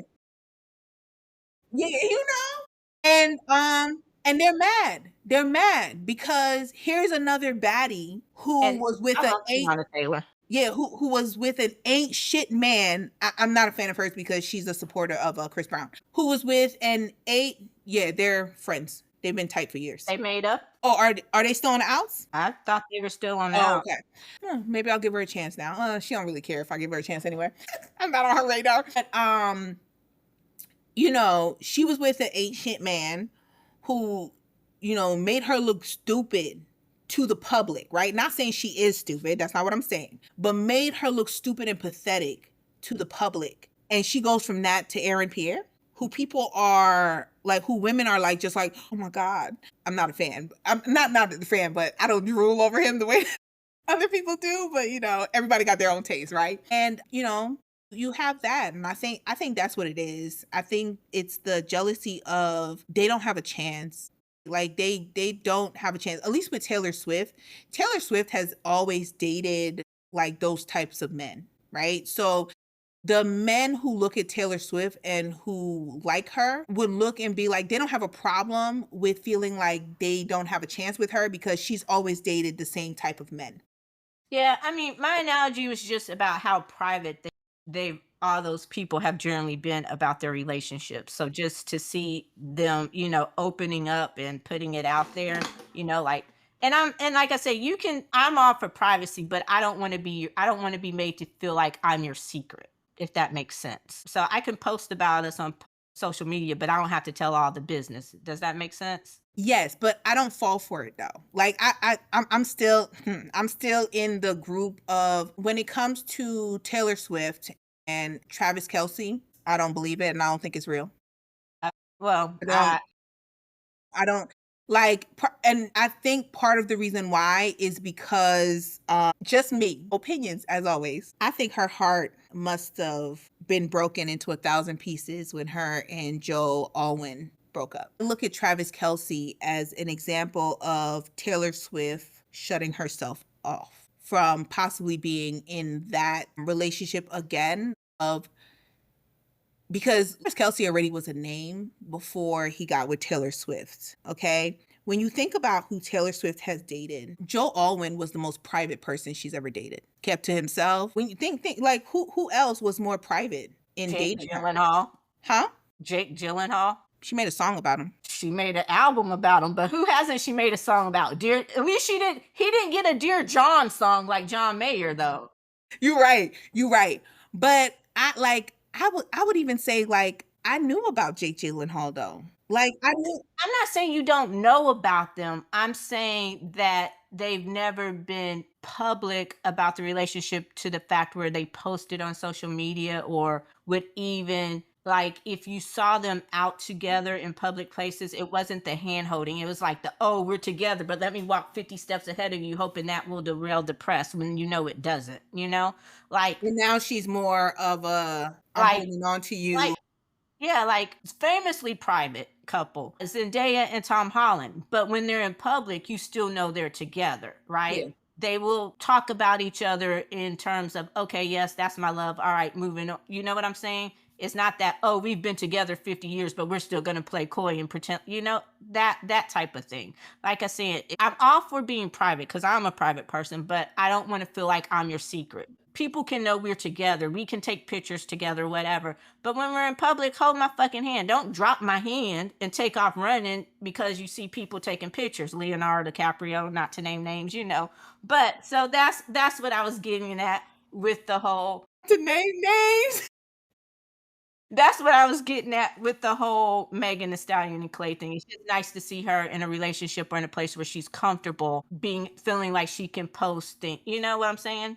I That got you. that was that. Okay, yeah, I understand that. Okay, and I would just say right now, I love it. I love it for I, her.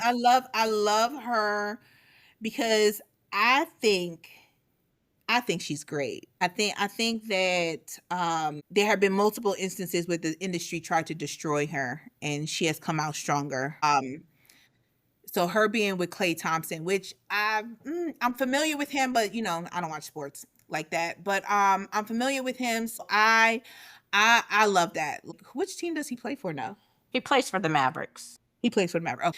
Oh, and so I really do. I love it. Like I think it's great, and I really hope they can go the distance. Yeah, I hope they can go the distance. I mean, it's still starting out, but I hope they can go the distance. But it's great. It's great. Yeah. Okay. So these next ones, I'm gonna combine them just like because they all kind of go hand in hand. Like Uh-huh. Neon and his streaming madness on the Breakfast Club, right? And how he got dragged for his racist comments in the past. Mhm.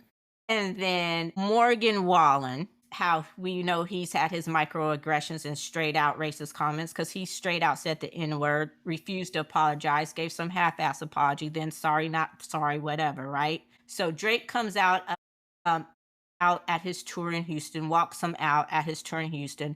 Then he just released a song with Lil Wayne and Rick Ross. And then the Stud Buds and having Dave Portnoy on their show. And it kind of goes back to what we were saying before. The Morgan Wallen thing to me is just, I understand making mistakes, but it's not a mistake if you refuse to apologize and own up to it and continue with the same assholish behavior. And I'm sick of our people carrying water and trying to say, hey, just because I ride with them, you should too. Like I said, we all say things we regret. That's not my problem. It's the way it was handled. It's the way it's been. And it's disheartening for me because as a country music fan, I really used to like Morgan Wallen. And I will say he's talented. He is. But I can't ride with him. You know what I'm saying? And I hate seeing these fucking people carry his water. But then I kind of look at who it is and I'm like, fuck you. We know the Canadian rapper is out to get his clout back, but that's gonna lead to something else in just a moment. For Neon and his streaming madness, I love what's her name? Jess Delicious. What is it? That's hilarious. Yes, just hilarious. I don't listen to the Breakfast Club. I don't fuck with the Breakfast Club, so I couldn't tell you who was on there besides Charlamagne and Envy to save my life. But I saw the clip that you sent me, and I love that she did real journalism and held him to the fire. Now, the Stud Buds and Portnoy, we all know Portnoy is an asshole and all this kind of stuff. And their response to that was ill suited. And it goes back to what we were saying about Gavin Newsom earlier. And I saved this comment for this particular part of the conversation. I wouldn't have minded him having Charlie Kirk on the show or Steve Bannon on the show if you would have done a Mehdi Hassan and held them to the fire. If you would have done a Just Delicious, and I don't know why you just told me her name, and I'm back at Just Delicious, but That's delicious. I don't mind if you would have done a jest and held them to the fire. So the first question is, well, why was Neon even on the show? I'm okay with him being on the show because someone held him accountable for his bullshit. Make sense? Stud Buds and Portnoy, you didn't hold him accountable for your bullshit. You let him on to carry his water, and that's my problem with everyone trying to have these conversations with all these people. Invite them on your show, but hold them accountable for the bullshit that they've said, for the harm that they've done. Don't just let them come on there and give them a platform, especially to our people and kids who we know are being influenced by all this shit, by all these podcasts and different things, and just to do it so you can get clouds and shit and clicks and likes and subscribes and prove that you're the cool one. Again, it's time to fucking pick a side. Wrong is wrong, right is right. There I am. Okay, it's your turn. So I will say, in today's time, 20 years ago, I could say that they were too young to know better, right? In how connected in the globalized world that we live in, that excuse will never fly with me. I don't care if you were 12, 13, 14. I don't care. You know better because the world is globalized, especially if you are on social media. You know better. There's no forgiveness, there's no excuses for it. You know what you did, and you did it with pride. So with Neon, he was, I think 18 is the earliest video that just hilarious. That was 2 years ago. You know better. At Yeah. 18, you fucking know better. And you, sir, you went on the Breakfast Club thinking it'd be hunky dory. You did because you knew Charlemagne, and you knew Charlemagne was going to hold your feet to the fire. You knew it, right? And Jess Hilarious, I think part of the reason why Jess Hilarious did what she did is because she's been dragged a little bit. There's a reason why. I should have looked it up, but the other woman who is now, on there, who's an actual journalist, because Jess Hilarious is not a journalist, who's an actual journalist. Jess Hilarious, like, people were calling for her to be kicked off of the Breakfast Club and to just give her position over to that woman. Okay. And so now that, they're all there, I feel like part of it is I'm gonna do this, right? I'm gonna put this out there because I just don't agree with this. So I'm gonna do my research and I'm gonna be the journalist on this show. And so calling him out, he was chilling, right? Like, what? This dude gave a story about how the race that he hates the most is black people. He don't like black people, right? And the reason why is because he gave this stupid story about how this black man robbed his dad's cell phone store for $50,000. $50,000 in cash, just chilling in. Okay. And then you find out that his whole team is black. The man that protects him is black. His bodyguard is black. His publicist is black. His producer is black. Okay? And he calling us monkeys. A package. He's calling us monkeys. He's calling people's moms Harriet Tubman. Okay? And Charlemagne, I ain't surprised. Charlemagne gonna Charlemagne, okay? I'm not surprised. But it is true. Like, Jess Hilarious, like, held his feet to the fire, and that man lied. Like, lied. She was like, oh, so you don't have a race that you dislike more than any other race? He was like, nah, I love everybody. Everybody's good. Sir, when you were streaming, you were saying something else. You was cursing out a black woman, calling her a monkey and a bitch okay. So they asked her to apologize. Did she? No. She came with the receipts. I love it. She came because Jess Hilarious is transphobic. Not necessarily a fan of hers, but she came with the receipts, so I'm cool with that. Go ahead with yourself, girl. A broke clock is right twice a day. Huh? Yeah, And the conversations because the conversation we've been having this whole time, that's what I've been thinking, right? Like, when we talk about people that we're not necessarily fans of, I said, well, the clock is, like, in my head, I kept saying, clock is right twice a day. Like, the clock is right twice a day. And so that would be just hilarious. I think it's great on people pushing her to apologize, our people pushing her to apologize, and instead she brought the receipts to show.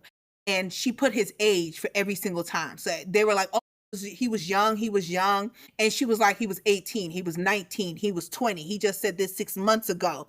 Like, she made sure to do that. And I appreciate that, because we, like you said this multiple times, we need more of this. We need more of people holding these people accountable, because they're coming out of the woodwork. They're coming out of the woodwork. Okay. And we have our own people who are giving them a platform. Like, it's a safe space. Yeah.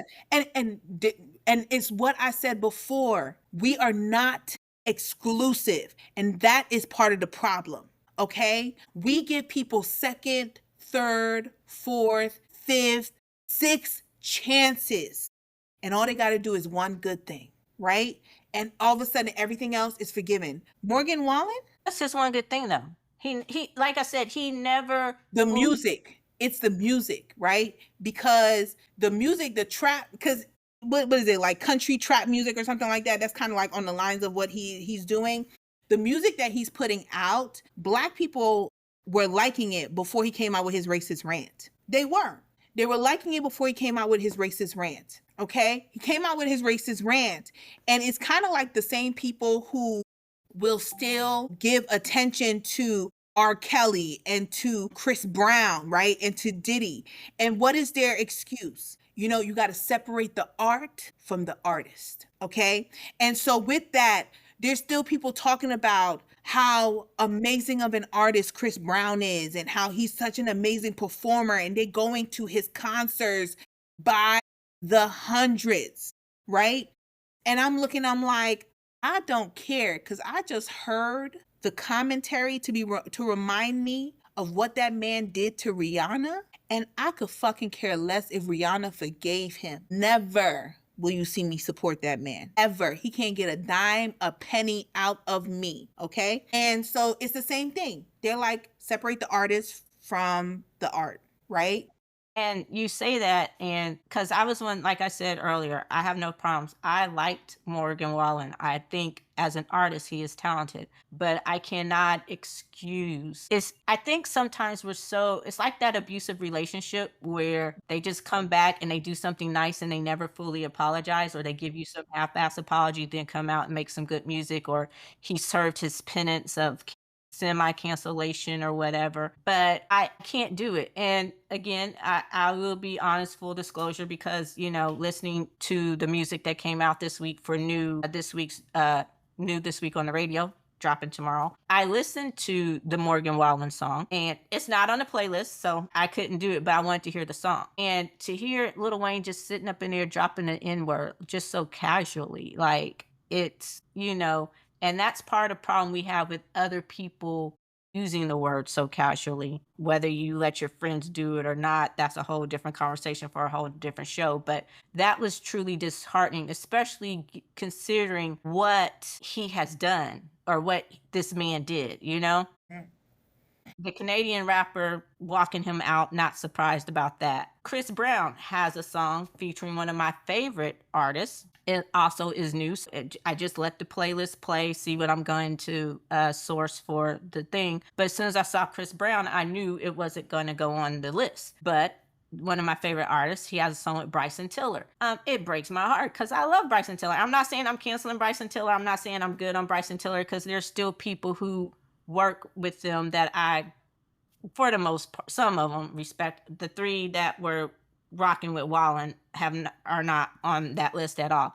But I'm not canceling Bryson Tiller because of it. But I like to pub his music wherever I can. But I just can't with this song because Chris Brown is on my R. Kelly list. As talented as R. Kelly was, I was one of the first ones to jump off that wagon when I'm like, dude, he pissed on a 13-year-old child, and y'all think that shit is cute? Like, I haven't rocked with him since that video came out. Okay. So it's just like, I think we're too, like you said earlier, it's not necessarily about us being exclusive, right? Mm-hmm.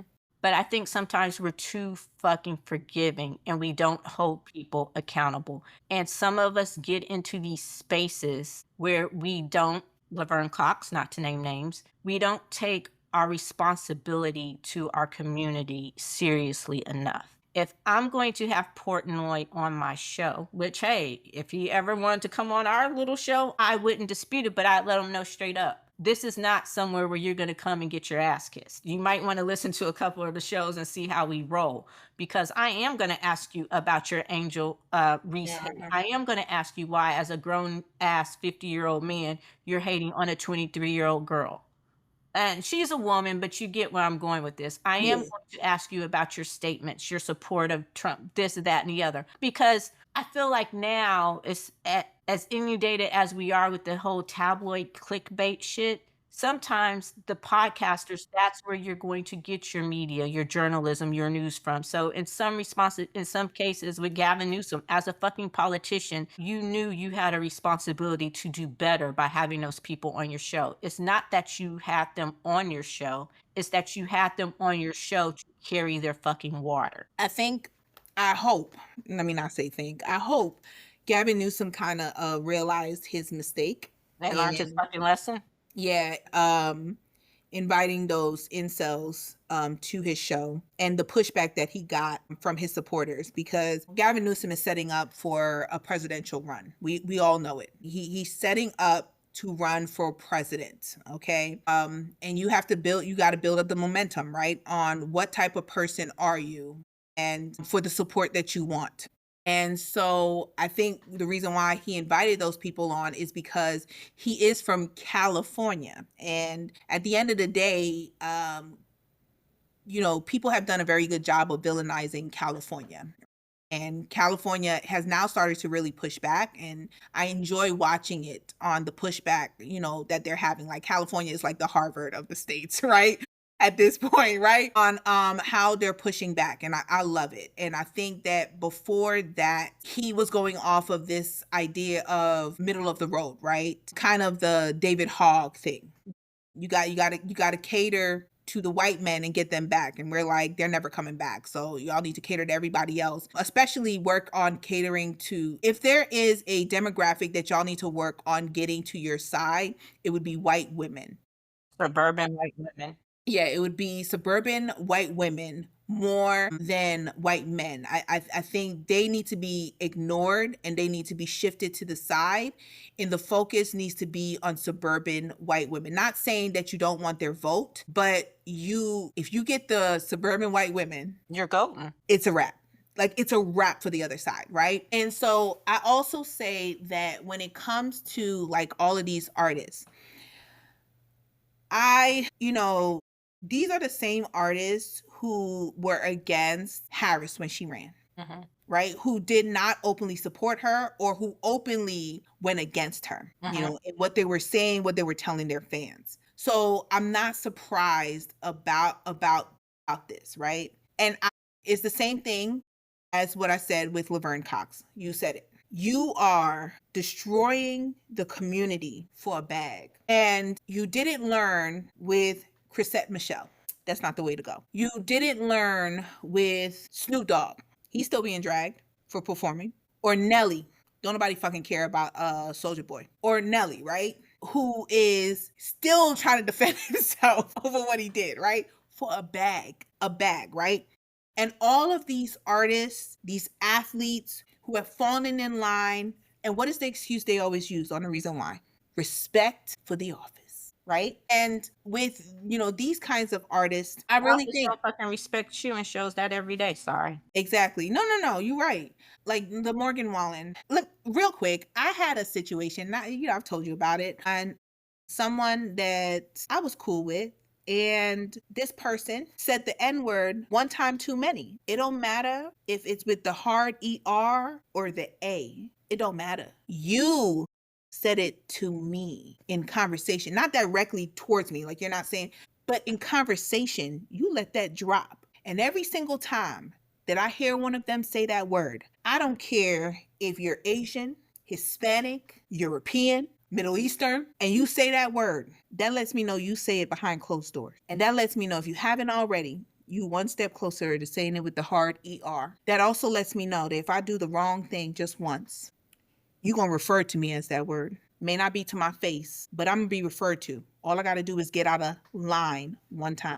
When it comes to that and y'all shrug it off, it is the fact that it's been decades since we've had to struggle as a community, and now we don't know what struggle is. We don't know what fighting is. Okay? We think fighting is, granted, the Black Lives Matter movement was phenomenal, right? And what also happened? It was destroyed. They destroyed it. They started with the leaders and the founders of that movement, and they destroyed them one by one. And then after they destroyed them one by one, they destroyed the movement as a whole. It is now an ugly word in society as a whole. May not be to us in our community, but society has made it an ugly word. Just like Okay? DEI, which basically means diversity, equity, and inclusion. Exactly, right? That's what Or affirmative action, right? That it helped is. help non-black people more than it helped black people, but still, so at the end of the day, it's kind of like you're not for the community and you don't know what the community stands for anymore. We've been removed too long from the 60s, 70s, 80s, or even the 90s. We don't show the videos anymore because it's very graphic, right? And so, because we don't show the videos anymore, we don't show the images, we don't show the pictures, we don't give the real MLK quotes, okay? That towards the end of his life, right before he was assassinated, he was talking along the lines of what Malcolm X had been saying for decades. We don't we about that, on how he was starting to realize that his non-violent stance was not working the way that he wanted it to. Not saying, not advocating for violence, of course, but Sometimes you gotta fight fire with fire. yeah. And so to have a song with someone who has come out and used the N-word, I don't care if you apologize. If you used it once, you use it again. He did, and that's just the thing. It's like he didn't even apologize. He kind of sort of did, then he took it back. But they're taking it like that, right? Like the non-apology, because we talked about the other person last time that I feel has not done enough for the position that they're in.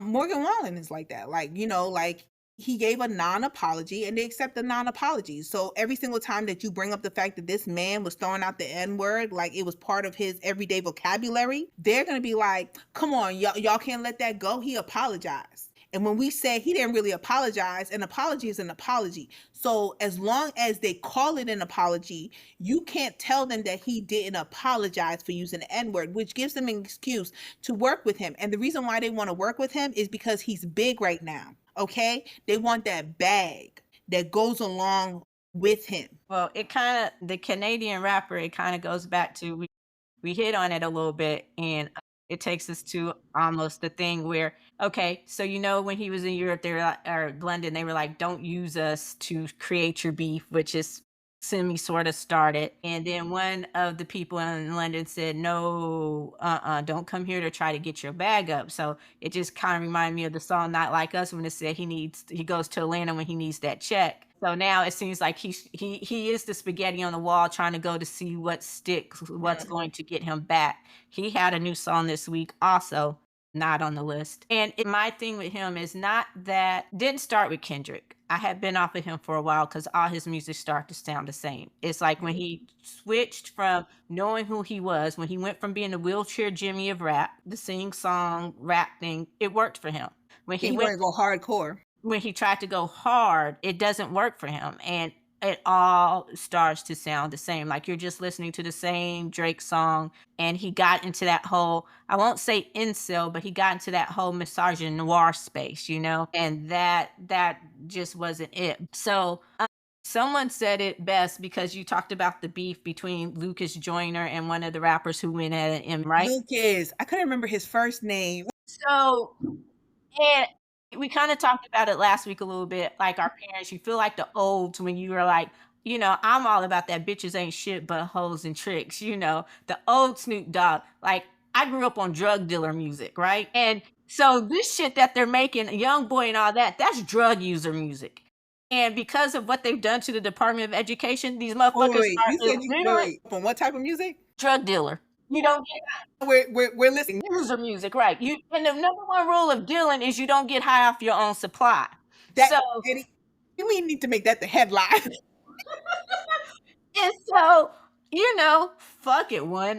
I'm not going there because I don't want them people knocking at my door. But like that's the shit I grew up on. Ice Cube, before he became Ice Water, before he sold the fuck out, right? So grew up on that shit. And now, so part of it has to do with, and someone said it, we were talking about it, the reason why some of these younger kids can't fuck with Kendrick, because you don't realize what a fucking Pulitzer Prize means and how prestigious it means. He has vocabulary. The reason you don't fuck with Eminem, he has vocabulary, and the way he spits. We need to have this conversation right now, Eddie. I think.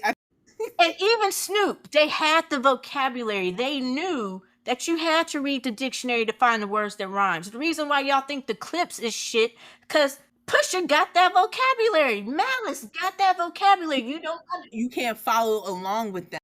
Because you don't understand what the fuck they're saying. But the mumble, the cat in the hat. What the fuck is that shit? Like, and so when I read that, I'm like, that is why I cannot really relate to this music, because you drop a beat, you have no hook, and I don't understand what the fuck you saying, because you don't even know what the fuck you talking about. Like, give me back my drug dealer music and this drug user shit. Like, for real. So when I saw that, I'm like, that is it. Because I'm like, I'm not trying to sound old, because, when our parents would say it was like the Temptations, and I love the Temptations and that shit, but it's hard to explain to my mom, like when an old Eminem song comes on about him fantasizing Stan, about him fantasizing about killing his wife, or Biggie, that was therapy. Yeah. Or Tupac. Like, Tupac was literally a fucking poet. His book. I have his book, The Rose That Grew from Concrete. I got it. I have that too, yeah. But these days, these kids, they're functioning illiterates who can barely read or write, so they don't know how to put it together right. So it doesn't hit for me in that same way. They're not lyricists. How about that? And they're not rappers. Yeah. And so, but that's it. And so the whole beef to me, like, there's a few, Lucas Joyner, Tyler the Creator is I love Tyler. Like so you have a few. I'm not gonna put them all in, but what the fuck is it? I understand you gotta pay for all them 20, 30, 50, 11 kids you got. So, but yeah, but so I'm thinking now that the Canadian is just clout chasing, trying to figure out where He's his always clout chased. We just yeah, allowed him to do it because we're so welcoming. yeah, but so now he's just trying to I guess that he's been exposed. I don't know. I it's so good to hear people's commentary when you talk about hip hop and rap. Because today's time, when people ask me, like, what are some hip hop artists you listen to? What are some rappers that you listen to? Oops, And I'm old school as well, right? Jay-Z. But I also tell them I don't only listen to old school because Kendrick is not old school. He's not. J. Cole is not old school. Another one, no. Drake is not old school, right? Like Early even J. old Drake is not old school, right? Like these are Lil the Wayne before he got syruped out. you Because know, Millie is the shit. yeah. And so like I look at it as and I Nicki say before she became a bitter bitch. who? Nicki Minaj before she became a bitter Yeah, bitch. right. Like this was what new age this was rap where our rappers were educated. And even when they were street smart, they were still educated. They still would do their English homework. Like that's what they were showing me. Like they were still rocking and doing their English homework. They were still working on their vocabulary. They were still writing those English papers. They were reading Of Mice and Men. They were reading Shakespeare. They were what? They were reading The Great Gatsby. Yes. Okay? They were reading, To Kill a Mockingbird. Okay? And they were understanding the connections that these novels, sorry, I only, said white novels, but they were understanding what these novels, how they connected to society, right? And what the different like they understood what intersectionality was, right? And and even our gangster rappers had their vocabulary up, right? And people don't understand that. Like you don't understand that our gangster rappers who were, like you said, selling drugs and in gangs, full affiliates of the Crips and the Bloods and the Kings, actual affiliated with them, were still educated and literate, that they could become stars. Okay. And now you do have these new, I wouldn't even say like new rappers because they're of the same age as Kendrick and J. Cole in them. But the difference is that these are the ones that these kids are building up. Why? Because it's not only the rappers that are illiterate, it's the kids, right? Which I will just say, the genius of people who villainized education and college, genius. Genius. So Genius. Because genius. when I tell you it has worked perfectly, where you do have the ones who you would look at this dude who has 11 kids and like 8 baby mamas, right? 25 years old. Okay? 25 years old, 11 kids, 8 baby mamas. Okay? Give or take. Maybe I'm wrong on some numbers. Okay? But there's a lot of kids. 5. 50-11 works. Yeah, 50-11. And he driving around in a Lamborghini. Okay? And he lives in a mansion that he was on house arrest in, right? And today's time, they look at this and they be like, That's the life. he owned that. He owned that though. That's his Lamborghini. That's his house. He owned that. It's a lease and a rental. I said, with what money? And they were like, nah, because he making that button. Miss, let's look it up. Let's look it up. And they gonna look it up, right? And I'm just like, y'all, they can be worth $100 million. Do you think they have $100 million in the bank? Because they don't. They don't. They renting that car. They leasing that car. That's the reason why they're changing it. It is interchangeable. In and out, in and out. They're renting that mansion. They don't own that. And even if they did, it's mortgaged. He didn't buy that outright, okay? That child support will take him for the rest of his life, okay? And so I'm like, y'all dogging on Eminem? Eminem?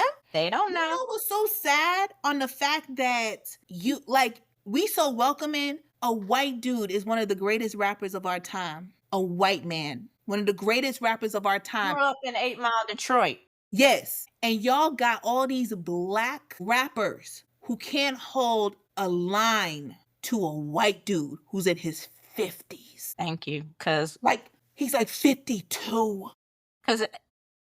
and a grandpa, but if he wanted to drop a diss, you would not survive. And the thing is, it's like they hate it. Do you ever realize how much they hate it? That's the reason why they say they can't understand it. And they don't understand, like, it's corny. And I'm like, you know the reason why is because you know deep down that your rappers ain't shit. Like, everybody wanna move their mouth like they literate. Yeah.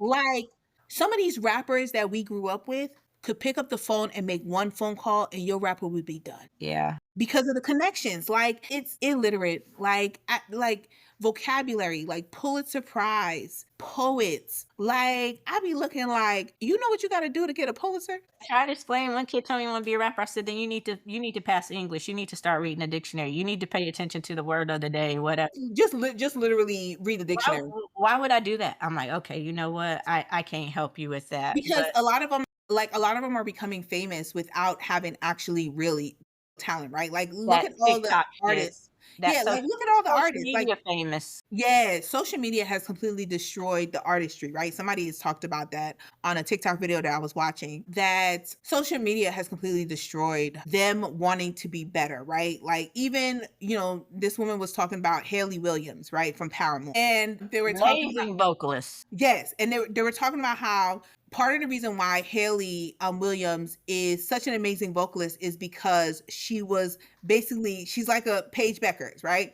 She was bred in Black Southern churches. That's the music that she listened to, is the gospel vocalist, right? And so she honed her craft, her voice, amazing. Somebody had asked, what are some white artists that, like, we fully accepted, like, you can't say nothing about them. Like, don't you dare speak the wrong Haley word. Haley, Miley, especially older Miley. The Miley today, younger Miley, No, she yeah, still this has some mic. Miley. But This Miley Miley. today, Her last couple albums, like her last album, oh amazing. my, amazing. And I was like "Do I want," and I don't know what drove me to listen to it, because I was like, Miley Cyrus, I'm like, "Oh, I don't wanna hear Party in the USA," and I just Like, put it nah, on, and I'm like, "Oh my god, she came into amazing." her own. She does, and She she's came a into hell her of a own. songwriter, and I think she proved that with Two Most Wanted with Beyonce. She wrote that song, Mhm. and so, but yeah, there are a few. Speaking of one, Phil Collins, old school. He's in hospice, and so sending prayers to his family. I love saying this because it sounds so insincere now, but I really am sending deepest condolences and thoughts and prayers to his family, and hoping, that he is doing well. And we've also had a few major deaths this week. They come in threes, and they all came this week. So Ozzy Osbourne, he had ALS or MLS. He's been sick for a while. I know he's been sick for a while. He has been. So, and then uh Hulk Hogan, he died of cardiac arrest in his sleep. I'm going to say, I admit earlier, I need y'all to preface this. Listen to what I'm saying. Growing up, I was a huge wrestling fan, and I was a huge Who was it? Yeah, I was a huge Hulk Hogan fan. Mm, And before he became Hollywood Hulk Hogan, and again, I'm dating myself, way back when he was had the cartoon Coco Beware, Andre the Giant, when he was really, really a good guy, paid for Andre the Giant's funeral and helped with, help black people get into wrestling. He was, and get clout in wrestling and not just be side characters, but main characters and all that. So that's the Hulk Hogan I remember.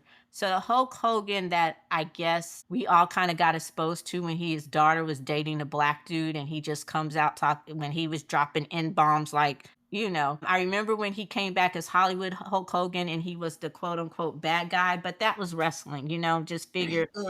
And I didn't realize until I was reading this, I knew he wasn't someone I messed with anymore, hadn't been for a while, right? Even politics aside, because that, like we said about Morgan Wallen, that one rant and you doubled down on it, never apologized, never said you wrong. You just said, oh, I guess we all a little right. No, okay, I'm good on you. But so I didn't realize just how much he had turned into the villain, keeping the WWE from getting unionized, um, the way he burned bridges with so many fellow wrestlers. Mhm. And I realized people are like, well, he was the first wrestler to cross over into acting, well, or mainstream acting. But you also have to remember who he was when that happened. This Hulk Hogan, since he dropped that bomb, he lost his reality show when he dropped, when he said that.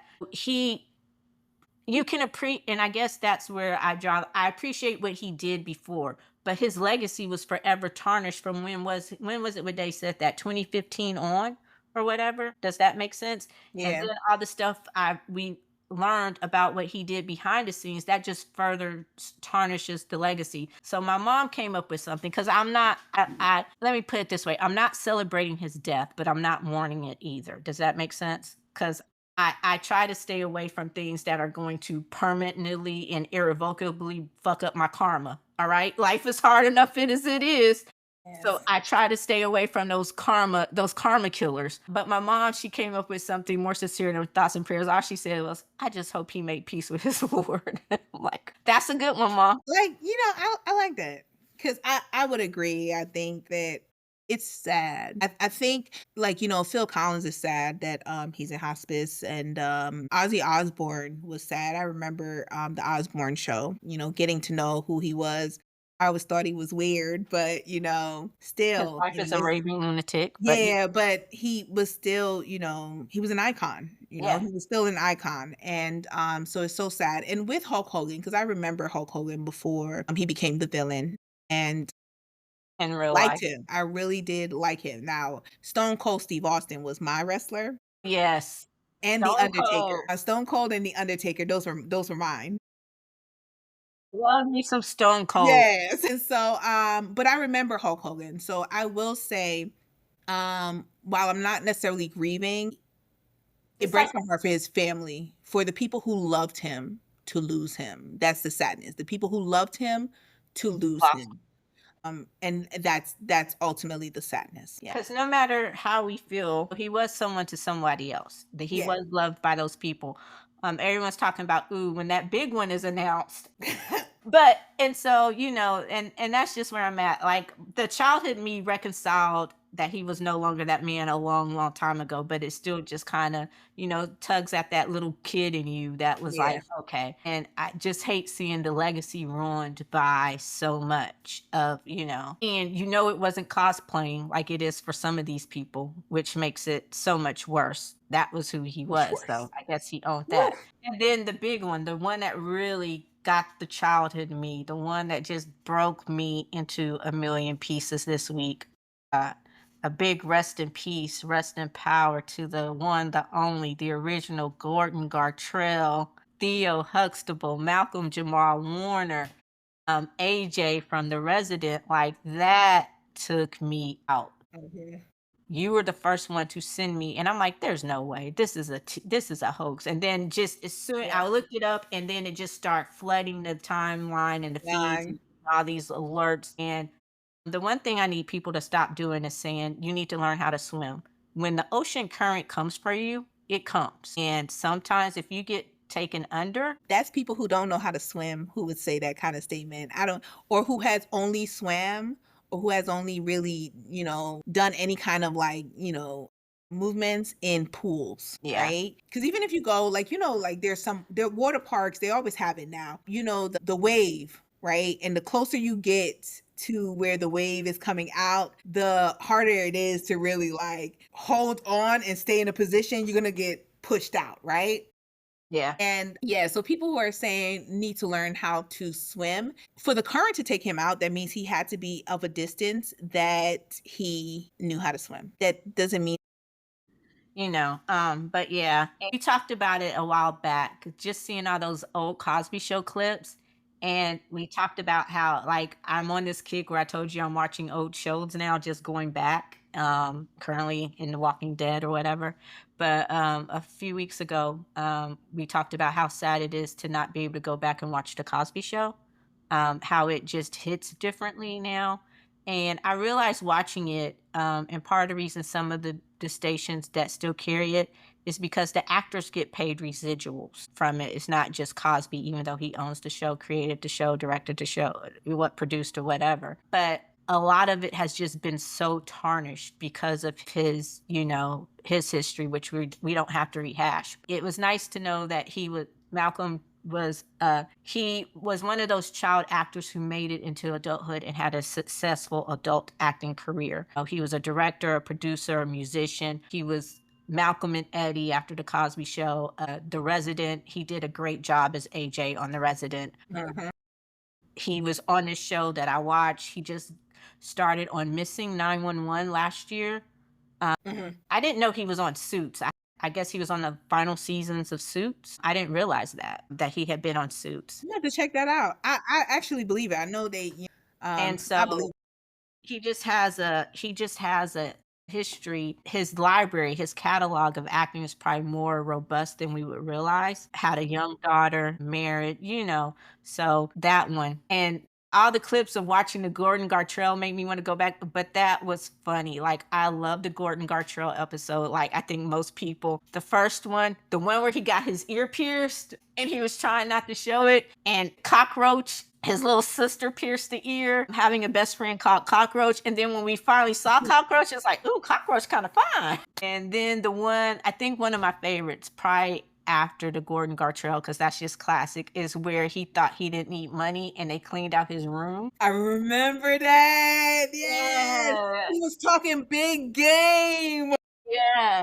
And so, may he rest in power, rest in peace. Yeah. Big love Heartbreaking with that to one. his family, his mom, his wife, his daughter, everyone. Huh? No, I said it's very heartbreaking. Yeah. And he was so young. He was like 54. And I know the kids out there like, that's old. No, it's not. you know. I tell kids all the time, wait till you hit that 20 mark, then you hit 25, then you get 30, and you're gonna It starts realize, going quicker and quicker. thank you. You're gonna understand age is just a number, but yeah, so that was truly disheartening. You got anything else for this episode? We might have to break this one up into two parts. Well, We had a lot to get to, but I thank you for joining us. Thank you, as always, for giving us your time, your ear. And until next time, stay tuned. Check out the website, popcornwinedown.com. And follow, subscribe, like, like, share, and check out the website and everything. And we will let you know when that Superman episode is coming. I'm so excited Woo-hoo. about that. So until next time, pop stars, I'm Eddie. And I'm Tammy. Peace. Bye.